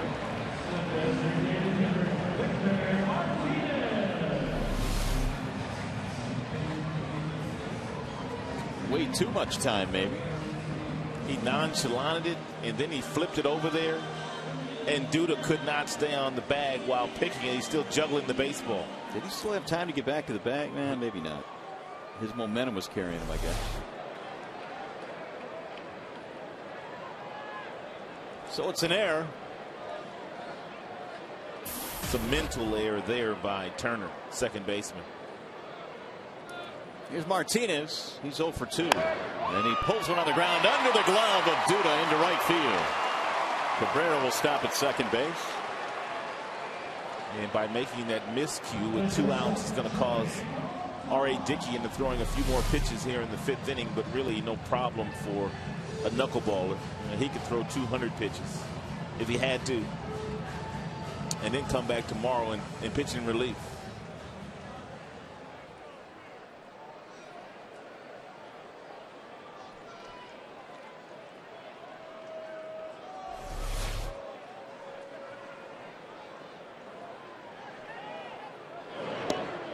Strike one on Peralta. 22 pitches in this inning now for R.A. Dickey. Johnny tonight 1 for 2. Had a single in the second, but did not score. He raced on a double play. High fly ball, deep left field. To the track. Not deep enough. Bay hauls it in, side to retire. Tigers get 2 on the board. We go to the 6th.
Most of what has happened here tonight, 13 runs on 15 hits. It's been a while since we've seen a box score like this. How about the top 5 hitters?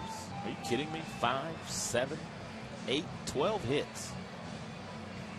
And the amazing thing is they've done all this in 5 innings of work. That's a night's worth of work, if not a couple nights. And we have a new pitcher now. Charlie Furbush is out of the pen. Charlie's done nice work since coming up from Toledo. And now pitching in his 12th game. He's won 1 game. He's lost 1. He also has a hold. The earned run average is outstanding. And the opponents are hitting .265 against Charlie. Fastball, slider, and a changeup. Got a new right fielder now. Andy Dirks has checked into this one as Maglio gets the rest of the night off. So Dirks will get some at bats. I would not be surprised to see Kelly check in momentarily for the big fella. Jim, on nights like tonight, usually takes the liberty of resting some of the guys that play every day. Duda, Turner, and Tolley.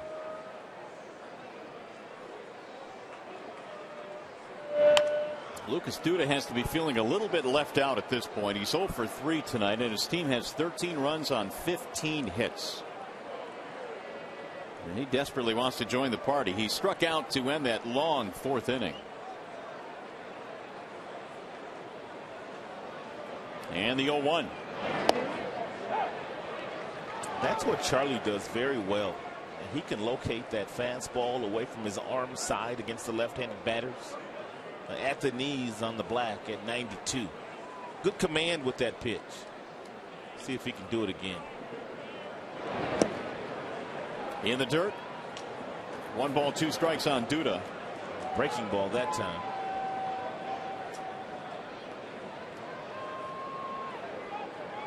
Porcello started, was taken out in the 4th inning. Schlereth came on, and now Furbush here in the 6th.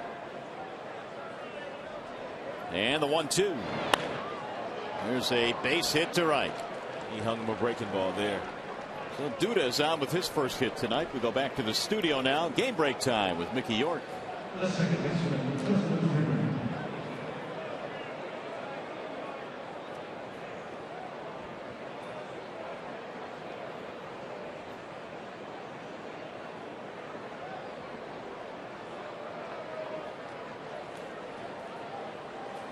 All right, Mickey, thank you. Last night it was ugly for Minnesota, wasn't it? Yes, it was. They gave 25 hits last night. Jeez, they lost 15-0. It's fouled back out of play by Turner. Joe Mauer starting to take some ground balls over at first base. I saw that. Does that surprise you at all? No, it doesn't. Due to what he's going through now with his body and the time that he has missed the last couple of years, he may outgrow that catcher's position a lot earlier than the Minnesota Twins thought he would. And I guess with Justin Morneau being on the disabled list and being lost for quite a while, I guess they may as well find out if Mauer can play that position. Well, he's too valuable. They certainly need to keep him in the lineup. If that means changing his position to keep him more healthy, it's something they probably have to do. 1 ball, 1 strike on Justin Turner. Cabby came up as a left fielder, then played some third base. Now he's found a home at first.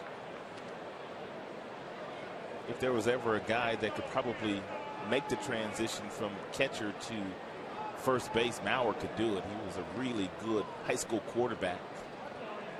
Yeah, I don't think there's any doubt he's got the aptitude to learn to play that position. I don't think it would take very long either. There's a bouncing ball back up the middle. Should be 2. Peralta's relay is in time, and a double play. 4-6-3.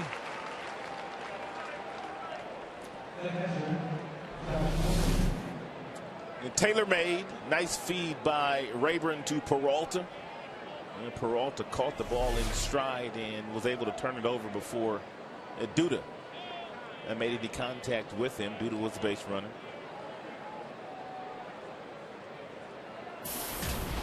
Now Josh Thole. Charlie slings one in there for a strike on Thole. Homer and a single in this game.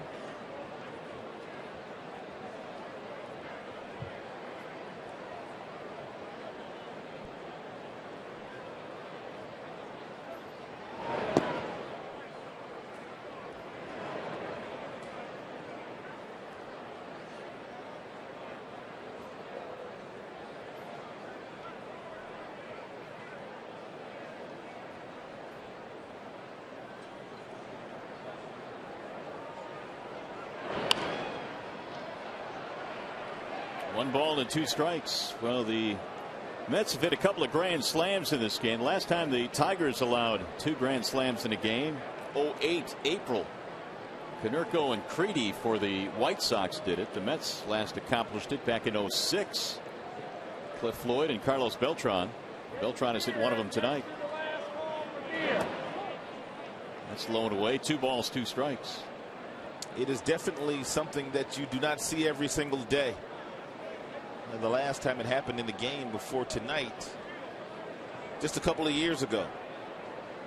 Josh Willingham hit a couple for the Nationals. Here's the 2-2. Rolled foul. Josh hit them both. He hit them both. Yep. One in the 5th inning, one in the 6th inning in that game. 13-2, courtesy of the 2 grand slams here tonight for the Mets.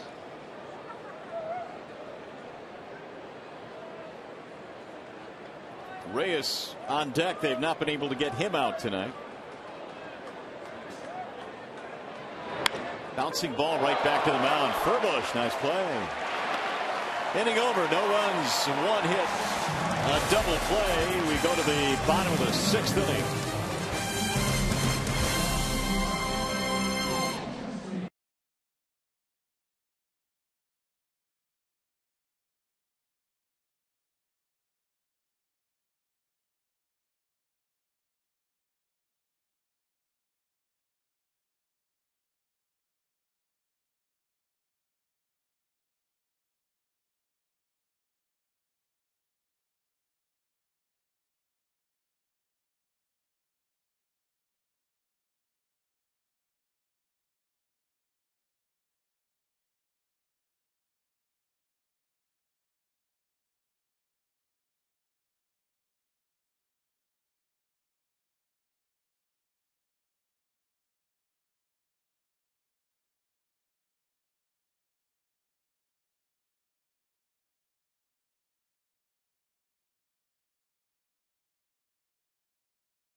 Coors Light 6th inning, and now it's time for the Coors Light Freeze Cam. We told you that the New York Mets have hit 2 grand slams in this game. Jason Bay did it in the 4th, and Carlos Beltran, their right fielder, he did it in the 5th. Coors Light Freeze Cam is always brought to you by your Frost Brewed Coors Light. Well, the 2 grand slams tonight, highlighting a 16-hit effort for these New York Mets, and they lead 13-2. Mr. Beltran having a huge night. Having a huge year. He might be one guy that's on the move before the trade deadline this year. Could be. Now, let's see, the 4 RBIs gives him 53 now. This much I do know: if they decide to trade some of the pieces that they do have, they can get really good in a hurry. If they decide to trade Reyes because they might not be able to afford him next year, he'll bring you a few really good players. Beltran might get you something in return. They've got Rodriguez in the bullpen and David Wright. They've got some nice pieces should they start to deal some of these players before the deadline. Well, the Rangers got really good really quick when they traded Mark Teixeira. They got a lot of blue chippers in return that have really helped out at the big league level. They can get some really nice pieces for that young man alone. Tigers coming up here in the bottom of the 6th. They have Alex Avila leading it off. Inge will follow, then Rayburn. R.A. Dickey answers the bell here in the 6th. He's given up 2 runs on the home run by Austin Jackson. R.A. Dickey throwing quite a few fastballs here tonight, but you would expect that with an 11-run lead in the 6th inning. He doesn't have to throw that many knuckleballs. He can just throw the ball over the heart of the plate and make the Tigers hit the ball to center field. Meanwhile, it's 0-2 on Alex. Avila tonight is 0 for 2, double play ball and a ground out.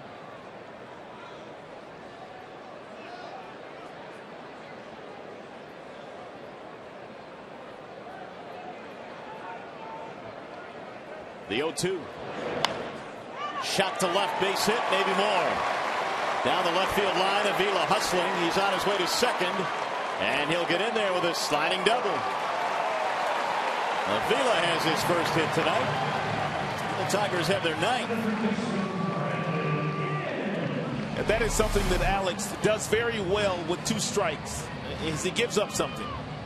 He is no longer the aggressor when standing in the batter's box, and he took that floating knuckleball from R.A. Dickey and sliced it down the left field corner.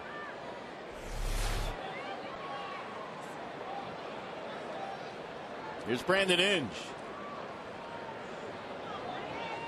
Inge given time at home. Dickey taking too long.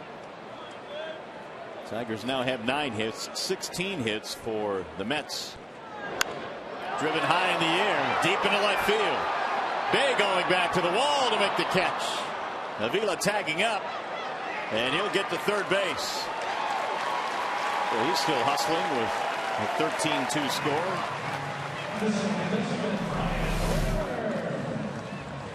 And Brandon did not get underneath it enough, and Bay came back up and threw that ball to second base, and Avila was able to get back to tag up with nobody out to get himself in the scoring position. Good base running by Avila. You may remember a play last night when Ryan Rayburn was on second base. Same type of situation. The ball was caught in center field by Rajai Davis, and Rayburn couldn't get back to tag to get to third. But that was with one out. No outs, you tag up. One out, you don't have to. Popped him up. Left side of the infield. Yeah, look out. Ooh, he made the play. There's some wind up there. Murphy was battling that thing all the way into the glove. He called it early. It almost didn't make the play. That'd be a scary feeling right there.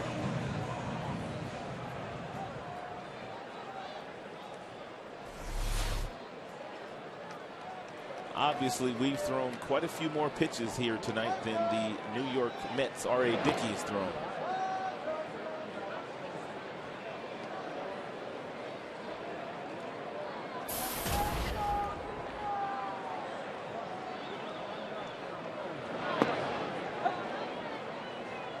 One and one on Jackson. Austin homered a two-run shot in the fifth. He's picked up 2 hits tonight. Trying to drive in Avila with 2 outs. 1 and 2.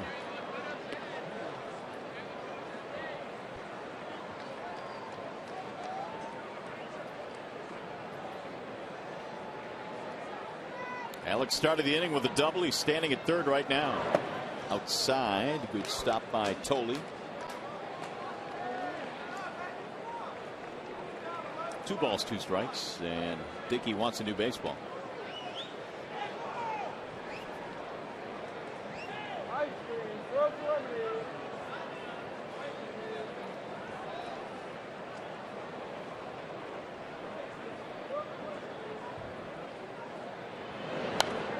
Fouled away. R.A. Dickey had a 12-inning scoreless streak against the Tigers going until that 2-run homer by Jackson put the Tigers on the board tonight. And the 2-2. He takes it low. 3 balls, 2 strikes. Jackson tried to get it to Bosch, who's waiting on deck.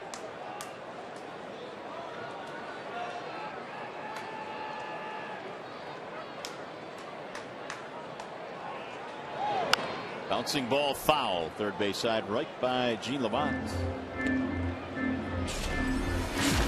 Austin Jackson has accounted for all the scoring the Tigers have gotten today, and that came last time he was up. 2-run big fly into the New York Mets bullpen. Walked him. So Jackson is on via the base on ball. Dickey has walked his 3rd of the night. He's going to bring up Bosch. He'll get another chance to swing the bat.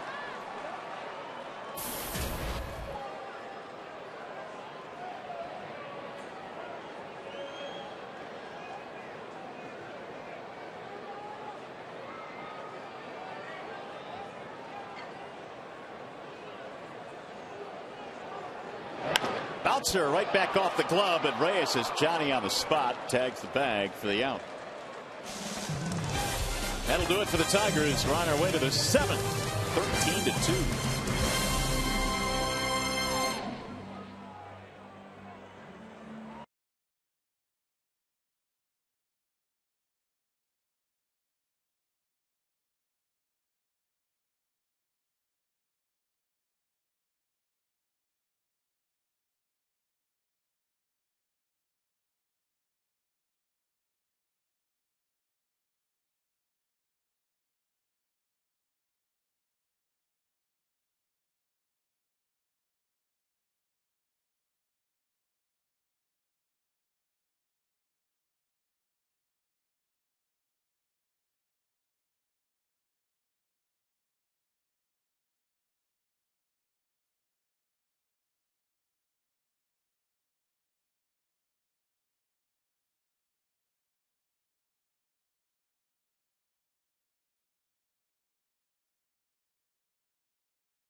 Tire. Get the lowest tire price, period. Bell Tire.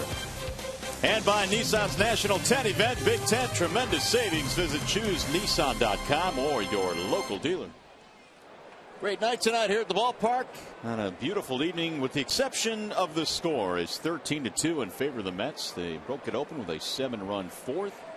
Defensive change. Don Kelly will come into the ball game now and play first base. And Reyes is looking for his 5th hit of the night. He is 4 for 4 with 2 singles, a double, and a triple. His average now at .349. The 1-0 from Furbush is a ball. 2 balls, no strikes. You would think that he would be able to win a batting title with his speed, also a switch hitter.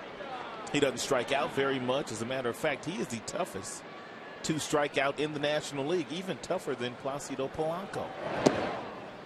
Now he's ahead 3-0.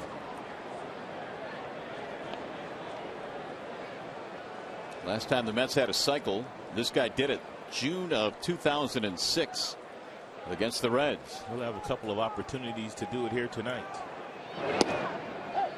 He needs the home run to complete the cycle. 3-1. He's already led the National League in stolen bases 3 consecutive seasons, 05 through 07. And he's only 28 years old. A little bit outside, that's a walk, so he reaches for the 5th time tonight.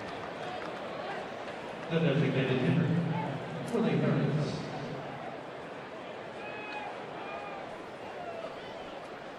There's Willie Harris. He was hit by a pitch in his last at bat. Reyes is coming out of the game, so he will not get a chance for the cycle. They'll get a pinch runner in there for him and rest him. And both managers are doing the exact same thing here tonight for different reasons. Jim taking the luxury of resting a couple of his veterans, and Terry Collins resting his youngster, his energy player. Ruben Tejada is the pinch runner at first base. Harris hits a ground ball foul. Ooh, nice pickup down there. Barehanded play. There's Tejada pinch running.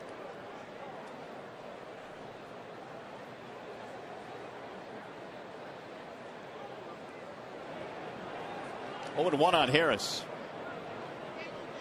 Willie tonight hit by a pitch, a single, and an RBI.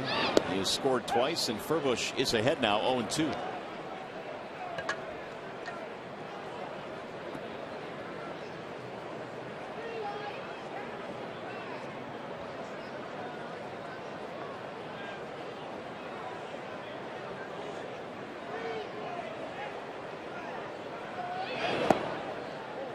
One ball, 2 strikes on Harris.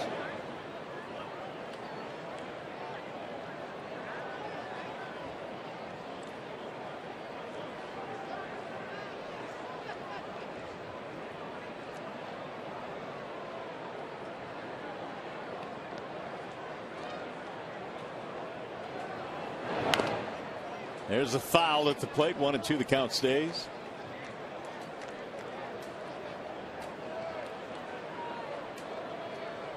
Harris the last 3 years was playing in Washington. He's also had stops in Boston, Atlanta, Chicago, and Baltimore.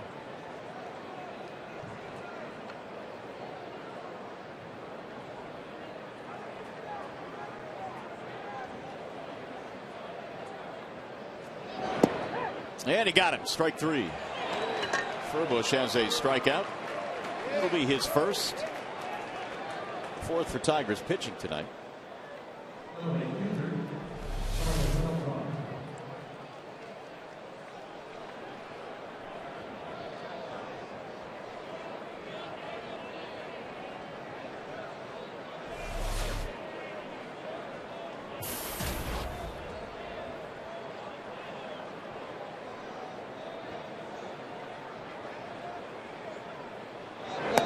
Beltran takes ball 1.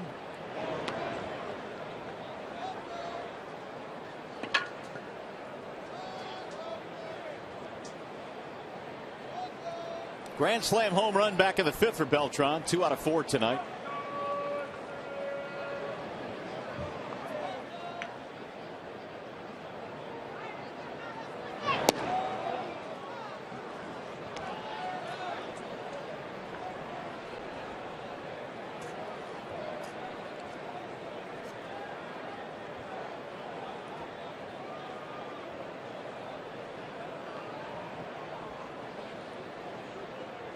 And the 2-0. Drilled foul down the left field line. That'll rattle around amongst them. 2-1 on Carlos Beltran, who back in 1999, a long time ago now, well, it seems that way at least, he was the Rookie of the Year in the American League. Beltran, playing for Kansas City at the time. Freddie Garcia, that's how long ago it was second in that voting. He has made 5 All-Star teams. And the 2-1. 2-2 on Beltran. The Kansas City Royals would not have had so many losing seasons had they been able to hold on to some of the players that they originally drafted, like Jermaine Dye. Johnny Damon also spent some time there. You mentioned Beltran. And they couldn't afford to keep any of them. Furbush with the 2-2. Popped him up. Shallow right field. Dirks coming on. Can't find it. And now he does. He'll circle that thing and finally get under it. 2 away, and back to first base goes the pinch runner Tejada. He's going to bring up Daniel Murphy.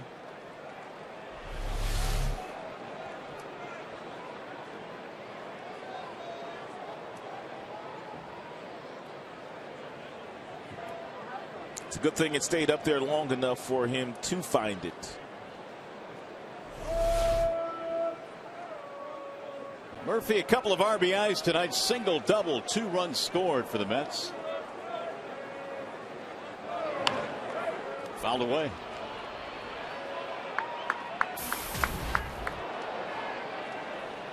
Leland talking the other day about Furbush and his abilities and where he might fit on this Tigers team in the future, and he feels that, well, maybe he can be a starter.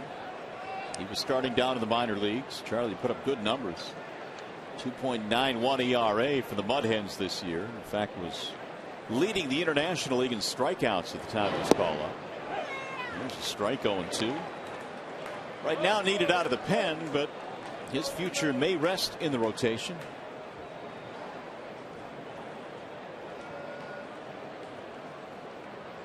Called up on May the 21st from Toledo.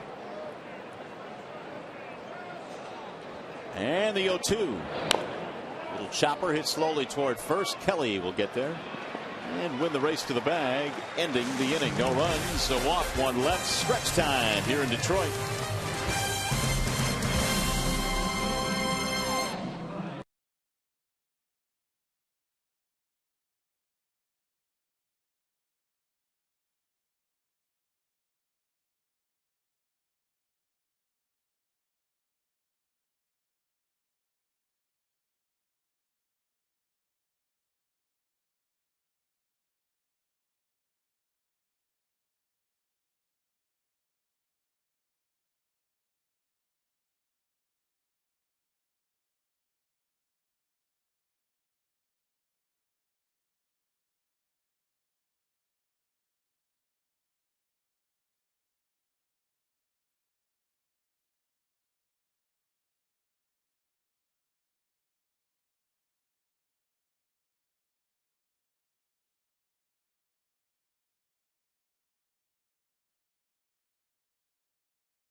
Well, it's been one of those nights for the Tigers. They're down here. We've got some defensive changes as Tejada stays in the game to play short. Jason Pridey is on now. He'll play right field for the Mets, who have a commanding 13-2 lead as we go to the stretch.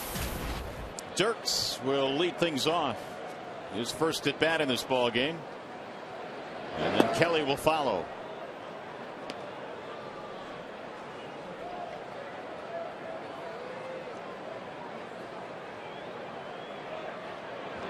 And he drives one in the air to right field. Hit well down the line. That ball is gone. A home run.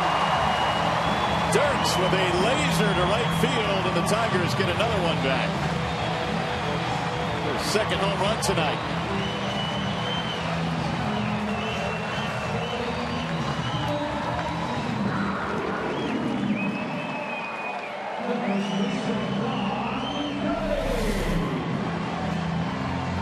Told you that R.A. Dickey's doing a lot more fastballs here tonight. As a result of that, he's given up some hits here lately, 10 to be exact total in the game. Strike one on Don Kelly. Fourth home run of the year for Andy Dirks. Bouncing ball to second base, and Kelly is out, one away.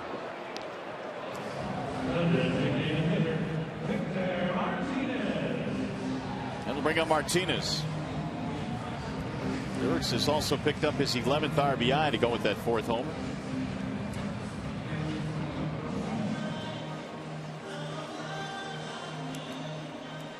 Here comes Victor. Single for 3 tonight.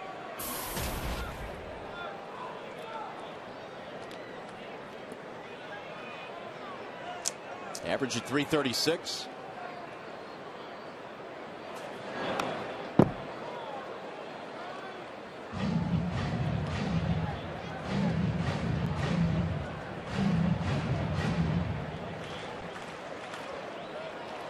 Ryan Perry tuning up in the Detroit bullpen.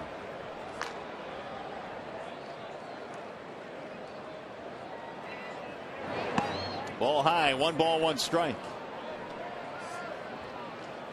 R.A. Dickey is from Nashville, Tennessee. He went on to play his college ball at the University of Tennessee, where he was the school's all-time winner, 38 victories in his career there. Was an All-American.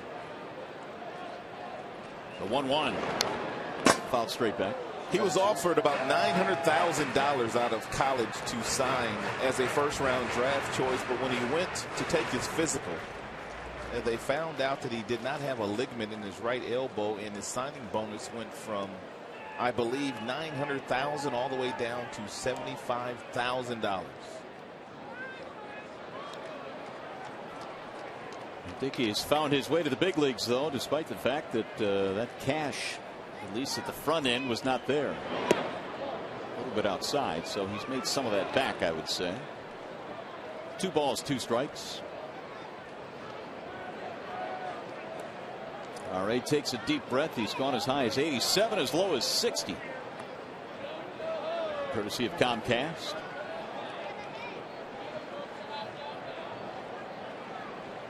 And the 2-2. Ooh, swing and a miss.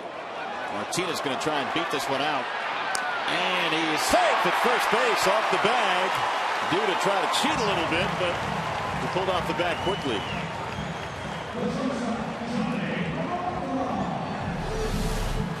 It's a nice job by Tony, the catcher. After the swing and miss, the ball got past and he jumped on it and fired down to first base, but not before Victor crossing that bag.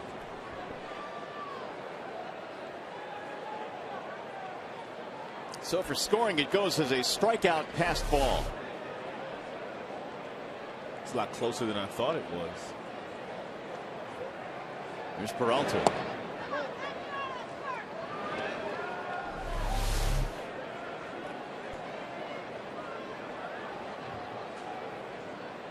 He's out. No doubt he's out. Tough plays down at first base last couple of days, I guess.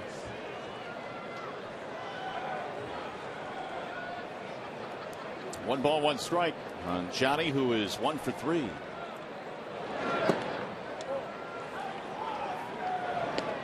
Two and one on Peralta. Leadoff home run by Dirks.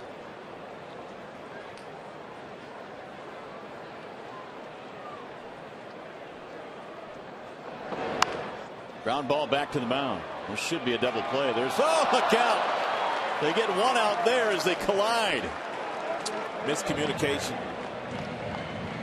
9 times out of 10, that's the shortstop's ball. Unless told otherwise before the pitch is thrown. A couple of lapses in this game as Turner and Tejada collide here. You had the throw by Turner earlier in the game on a routine play. And the reason why the shortstop usually takes that play, it's a much easier play for him.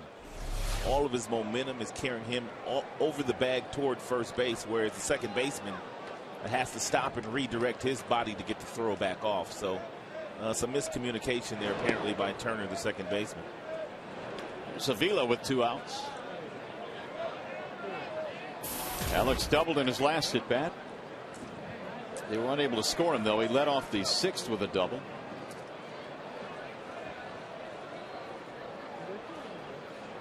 And the 1-0. It's in there as strike 1-1 on Avila. Dickey is over 100 pitches. In fact, he is sitting right now at 109.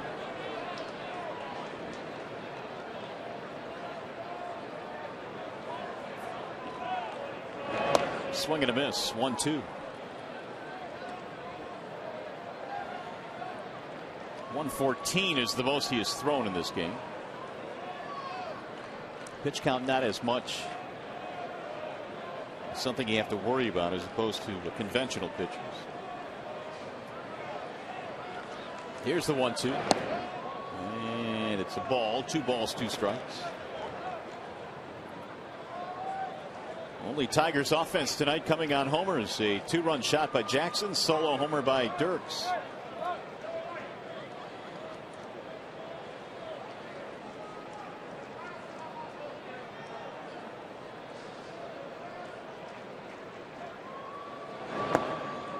Fill it now 3-2.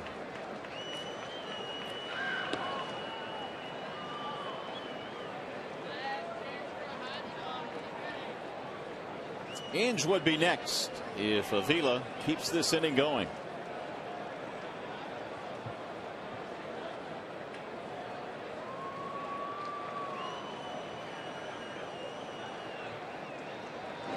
Swing and a miss, and Avila is down to end the inning. 6 strikeouts for R.A. Dickey. Tigers get a run back. We go to the 8th inning.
All-Star Game in Phoenix. Help send your favorite Tigers by voting up to 25 times at Tigers.com. So vote early, vote often.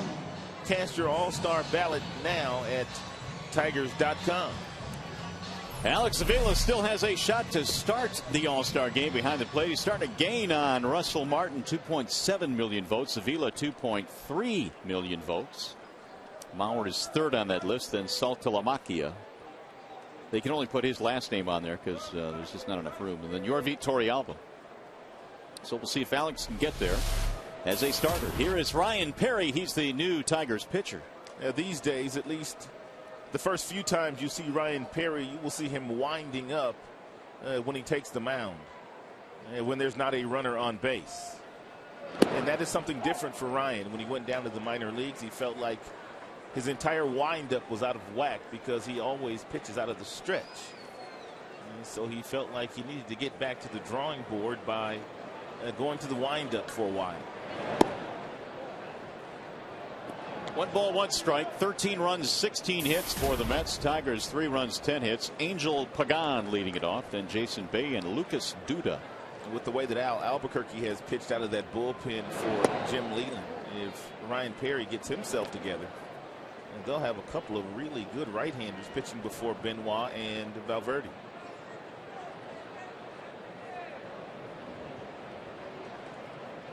Here's the 2-1 swing and a miss by Pagan. 2-2. Angel tonight a double, a single, a walk, and another single. Jose Reyes had 4 hits before he departed the game. The 2-2 is outside. 3 balls, 2 strikes. Game 2 in the series coming up tomorrow. Phil Koch will be on the hill for the Detroit Tigers. Chris Capuano will oppose him. And then Verlander on Thursday. The Mets will get a bird's eye view of Justin Verlander before San Francisco comes to town over the weekend. Then it's back out to the West Coast for the Detroiters.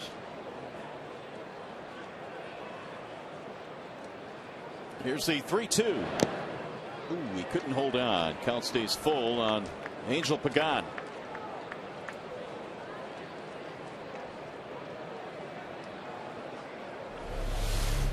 Perry's wind up, wanted to go down and get everything condensed under control.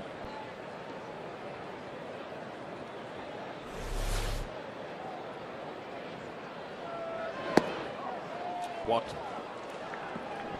Leadoff man is on.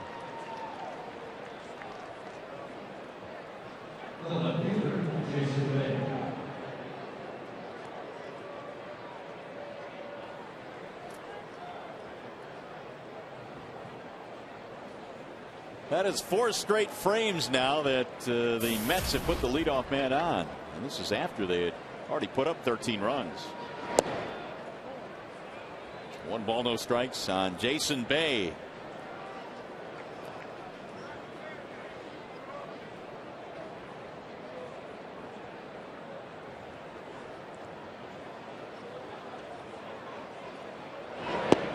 There's a strike, 1-1 on Bay.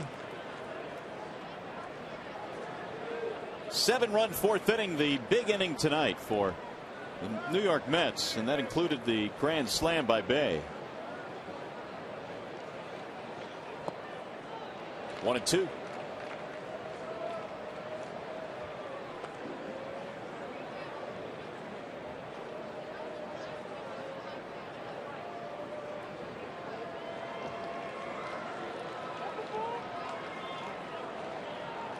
That's a balk.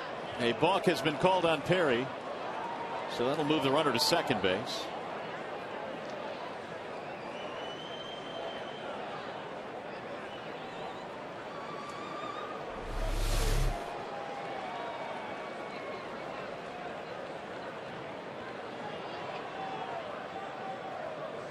Looked like a little slight bend of the waist there by Perry. Started and stopped.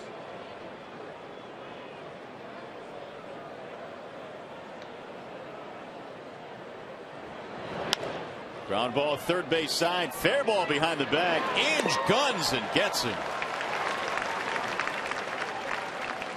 Unloaded from deep behind the bag. Pagan takes third. What a way. And Brandon took his time. He made sure he planted his feet because he needed to make a very strong throw across the diamond to get the out.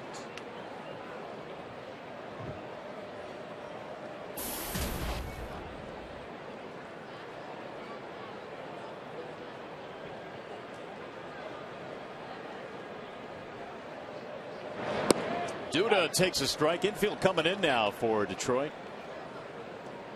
Lucas Duda with a single. That was back in the 6th. His only hit tonight. And he's trying to pick up Angel Pagan.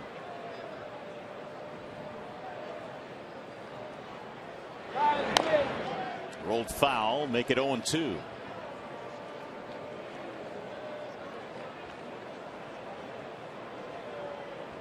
Tigers tonight went with Porcello. He was taken out of the game in the 4th. Schlereth came on. He gave way to Furbush, and now Perry here in the 8th.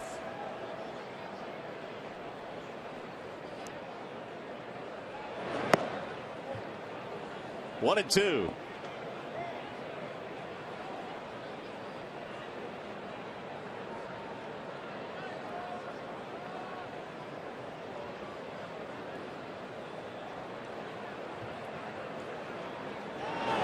Inside, 2 balls, 2 strikes on Lucas Duda.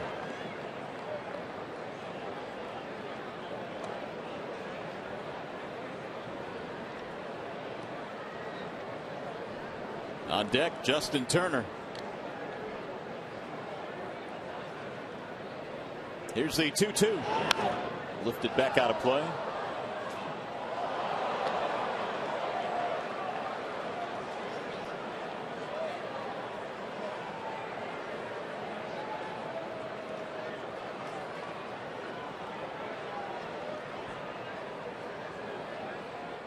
Perry went down to Toledo and in 11 games posted an ERA a little over 2.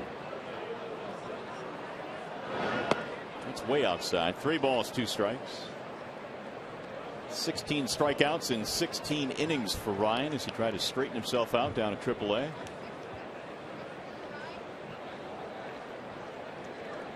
He's on the DL earlier this year with an infected eye. And the 3-2. Ground ball right at Kelly. Runner will not score. Duda is out, 3 unassisted. So he's 1 for 5 tonight. Pagan holds at third base. And now Justin Turner.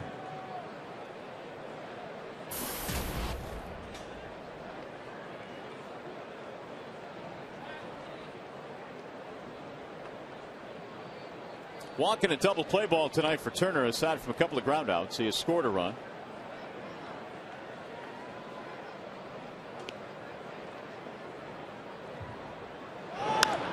Driven to the air toward left field, shallow, late jump for Bosch, and it's going to drop. Base hit.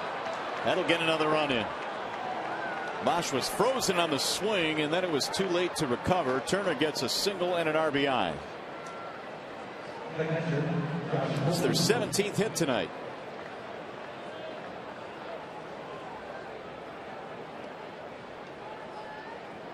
And it's 14-3 in favor of the Mets. The Mets all smiles tonight. Why wouldn't they be?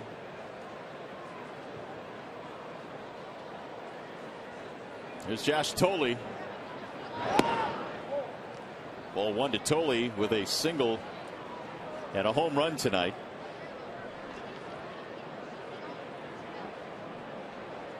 $14 runs on 17 Mets hits in this game. There's a strike on the outer edge. 94-mile-an-hour fastball there from Perry.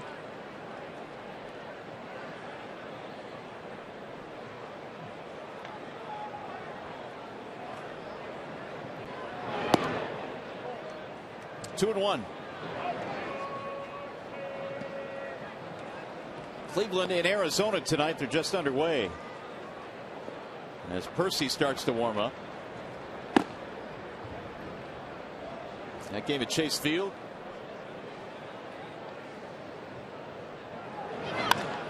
Driven to right field and hit hard.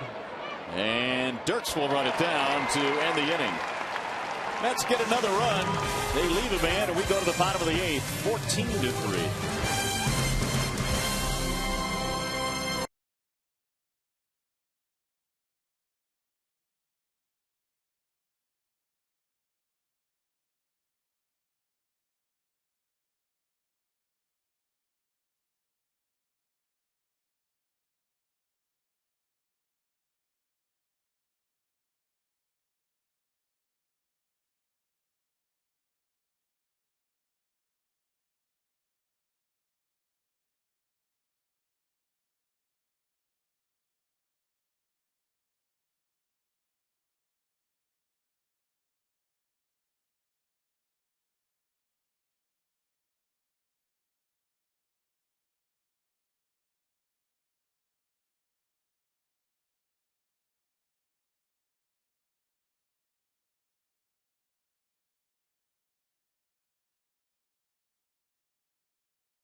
Now through June 29, text HERO to 20222. Make a $5 donation or visit your local farmer's agent at farmers.com.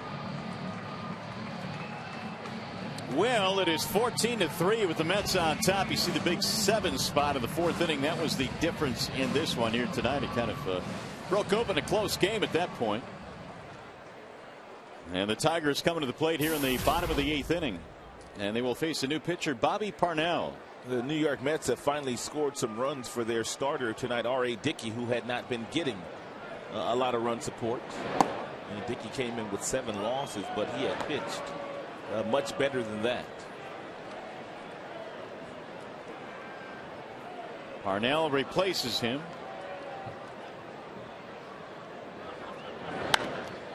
And that is popped up by Inge. Foul ground, first base side. Duda. And Inge is out, 1 gone. Brandon 0 for 4 tonight. He's going to bring up Ryan Rayburn. Bobby Parnell is out of Salisbury, North Carolina. 26 years old. Rayburn 1 for 3 with a base hit.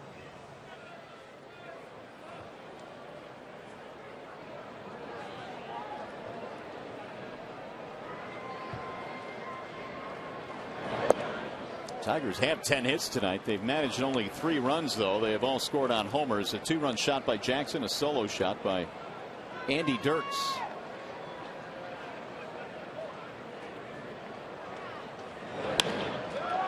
Fly ball left field straight at Jason Bay. And 2 quick outs here in the Tigers' 8th. Now back up to the top of the lineup, Austin Jackson.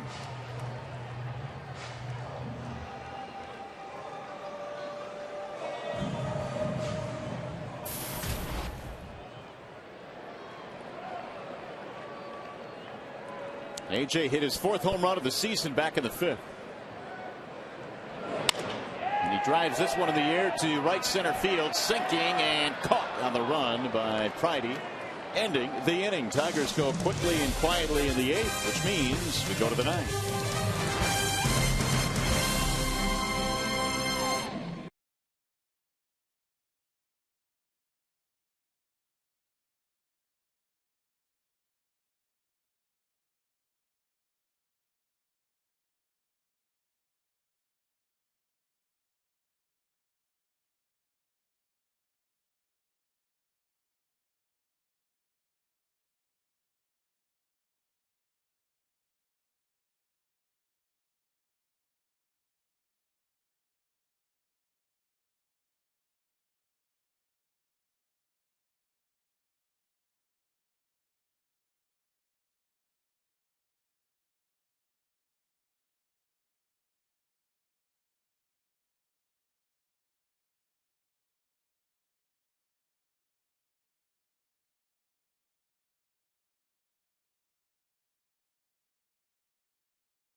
Tigers have 10. We have a new Detroit pitcher now as we go to the top of the 9th inning.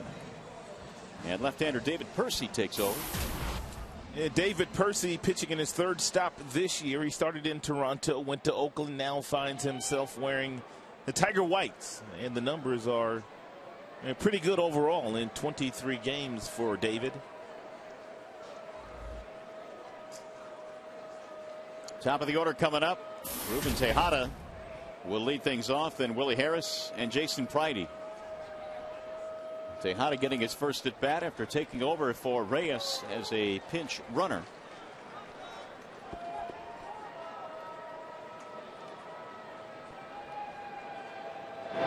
And it's fouled straight back, 0-1. The Mets are trying to do something they haven't done in a while, and that's get over 500. First time since the first week of April, assuming they hold on and win this thing tonight.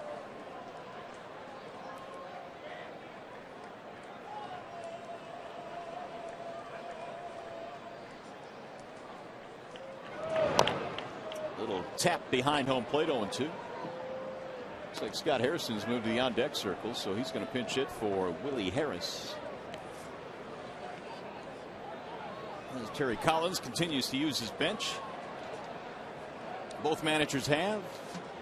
Homecoming for Terry Collins from Midland, Michigan, and went on to star at Eastern Michigan University.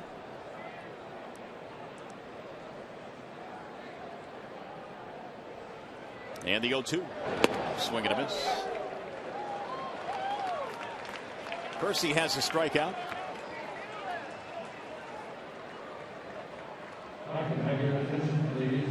So Hairston a pinch hit.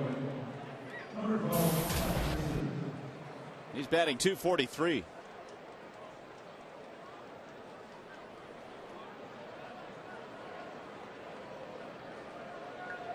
Scott's got some pop in his bat.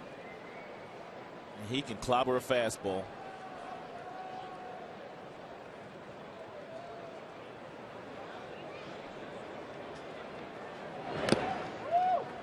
Oh, 0-1 on Hairston. His grandfather Sam played in the major leagues, as did his dad Jerry. And he and his brother currently are playing in the major leagues together. His brother plays for the Washington Nationals. A little bit outside, 1 ball, 1 strike. So 3 generations of Hairstons have played in the majors. Also had an uncle that played some minor league baseball. Talented family. Makes 5 members of the extended Hairston family. Swing and a miss that have played Major League Baseball. The Boones and the Bells are the other 3 generation families to play in the big leagues.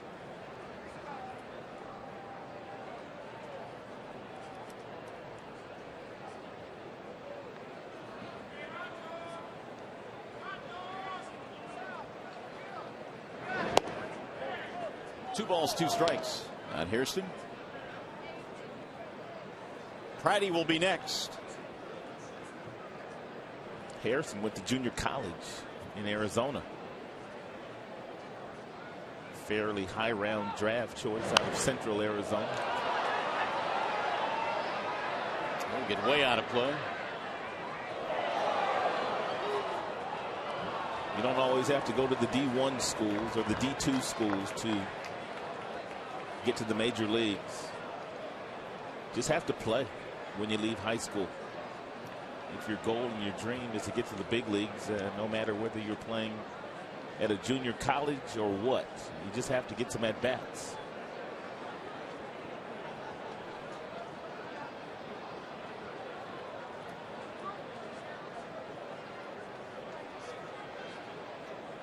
And Percy's 2-2 is fouled away.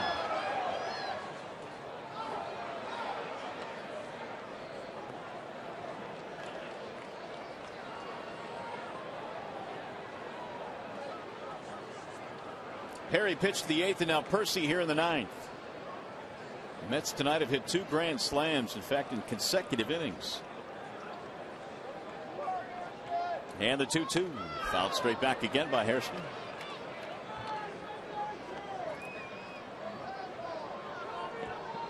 be the 8th pitch coming up in this at bat. Hairston has given him a battle. Scott last year was in San Diego. He's also been with Arizona and Oakland.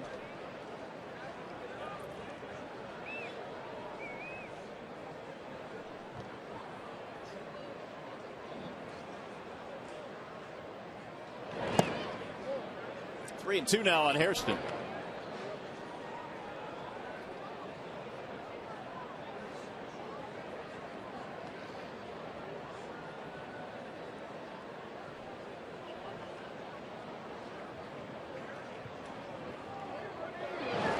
And he walked him, so Percy issues a 1-out.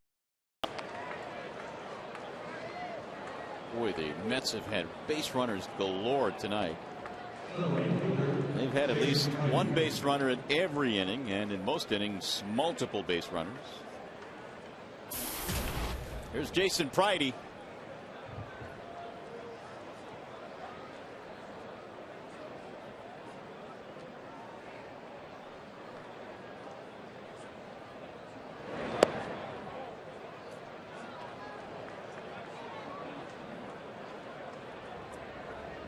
Manny Acosta warming up for the New York Mets. Looks like he'll be next.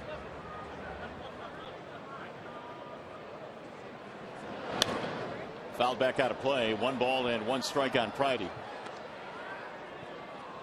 A native of Phoenix, Arizona.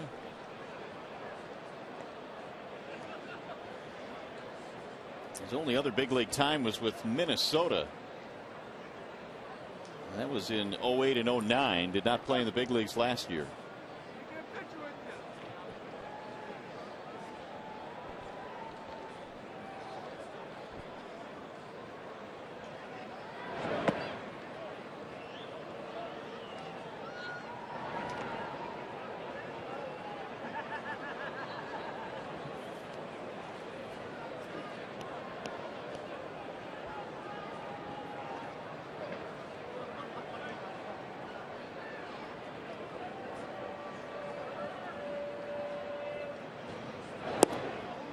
Two and 2 on Friday.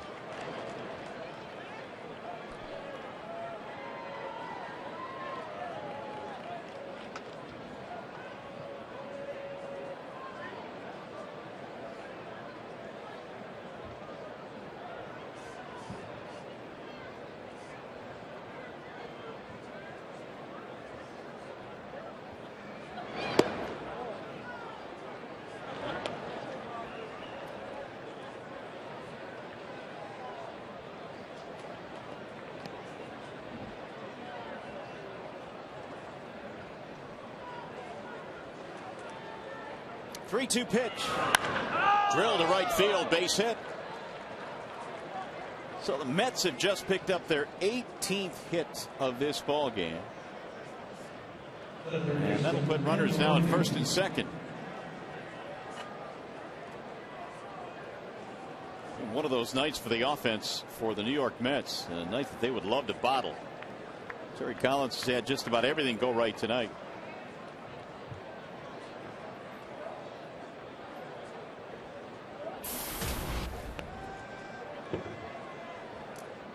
Here's Daniel Murphy. Mets tonight have been 7 for 12 with runners in scoring position. And their 18 hits tonight is a season high. Their previous high was 17.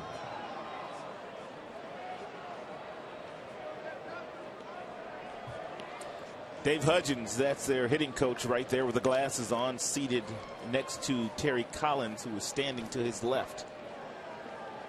Also big league hitting coach in Oakland. He ran their minor league system for a number of years. Also currently, most recently, he was the coordinator for the Cleveland Indians in their minor leagues.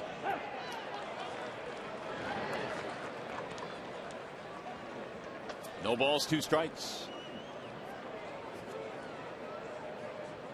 I think when he was running the minor leagues, the hitting department, they had to either take a number of pitches during current at-bats or have a certain amount of walks or something they did. Nice play by Peralta. Goes to second one, and there's a double play. Ooh, that was sweet. 6-4, 3, and a bullet hit back up the middle by Murphy. No runs, hit, walk, one left. Bottom of the ninth coming up.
For a free and home estimate, call 1-800-521-7800. And by your Metro Detroit Chevy dealers, visit ChevyDetroit.com. See why Chevy drives a Motor City. Mets have been doing most of the driving tonight. They lead 14-3, and they pounded out a season-high 18 hits in this one.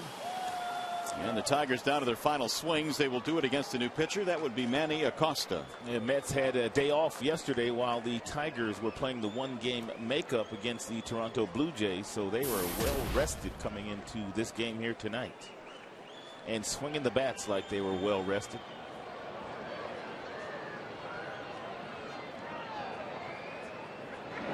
Bosch leads it off and skies the first pitch into left.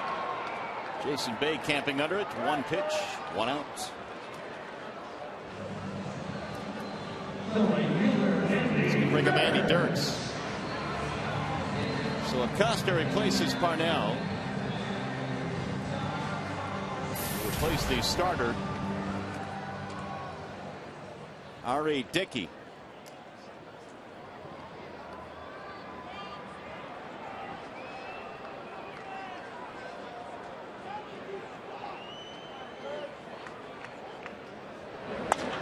Line drive caught by the second baseman Turner. 2 pitches, 2 outs. He's going to leave it up to Don Kelly.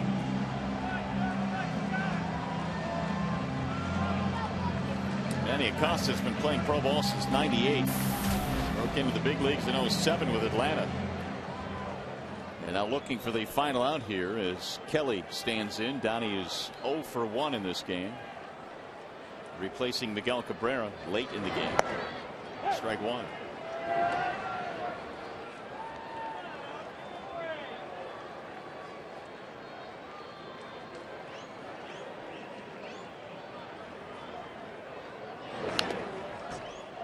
That'll make it 0-2, and now Acosta 1 strike away from getting the Mets over the 500 mark for the first time since April.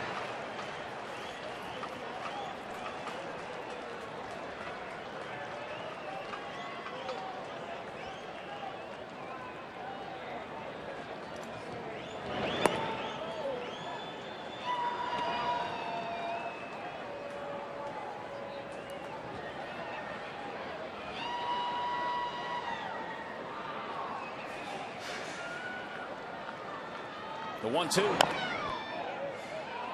It'll go foul.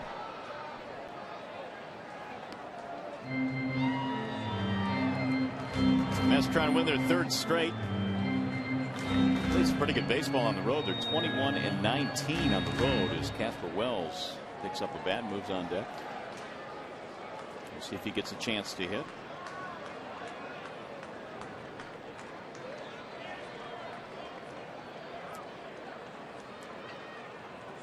And the 1-2. Just got a piece of it, staying alive.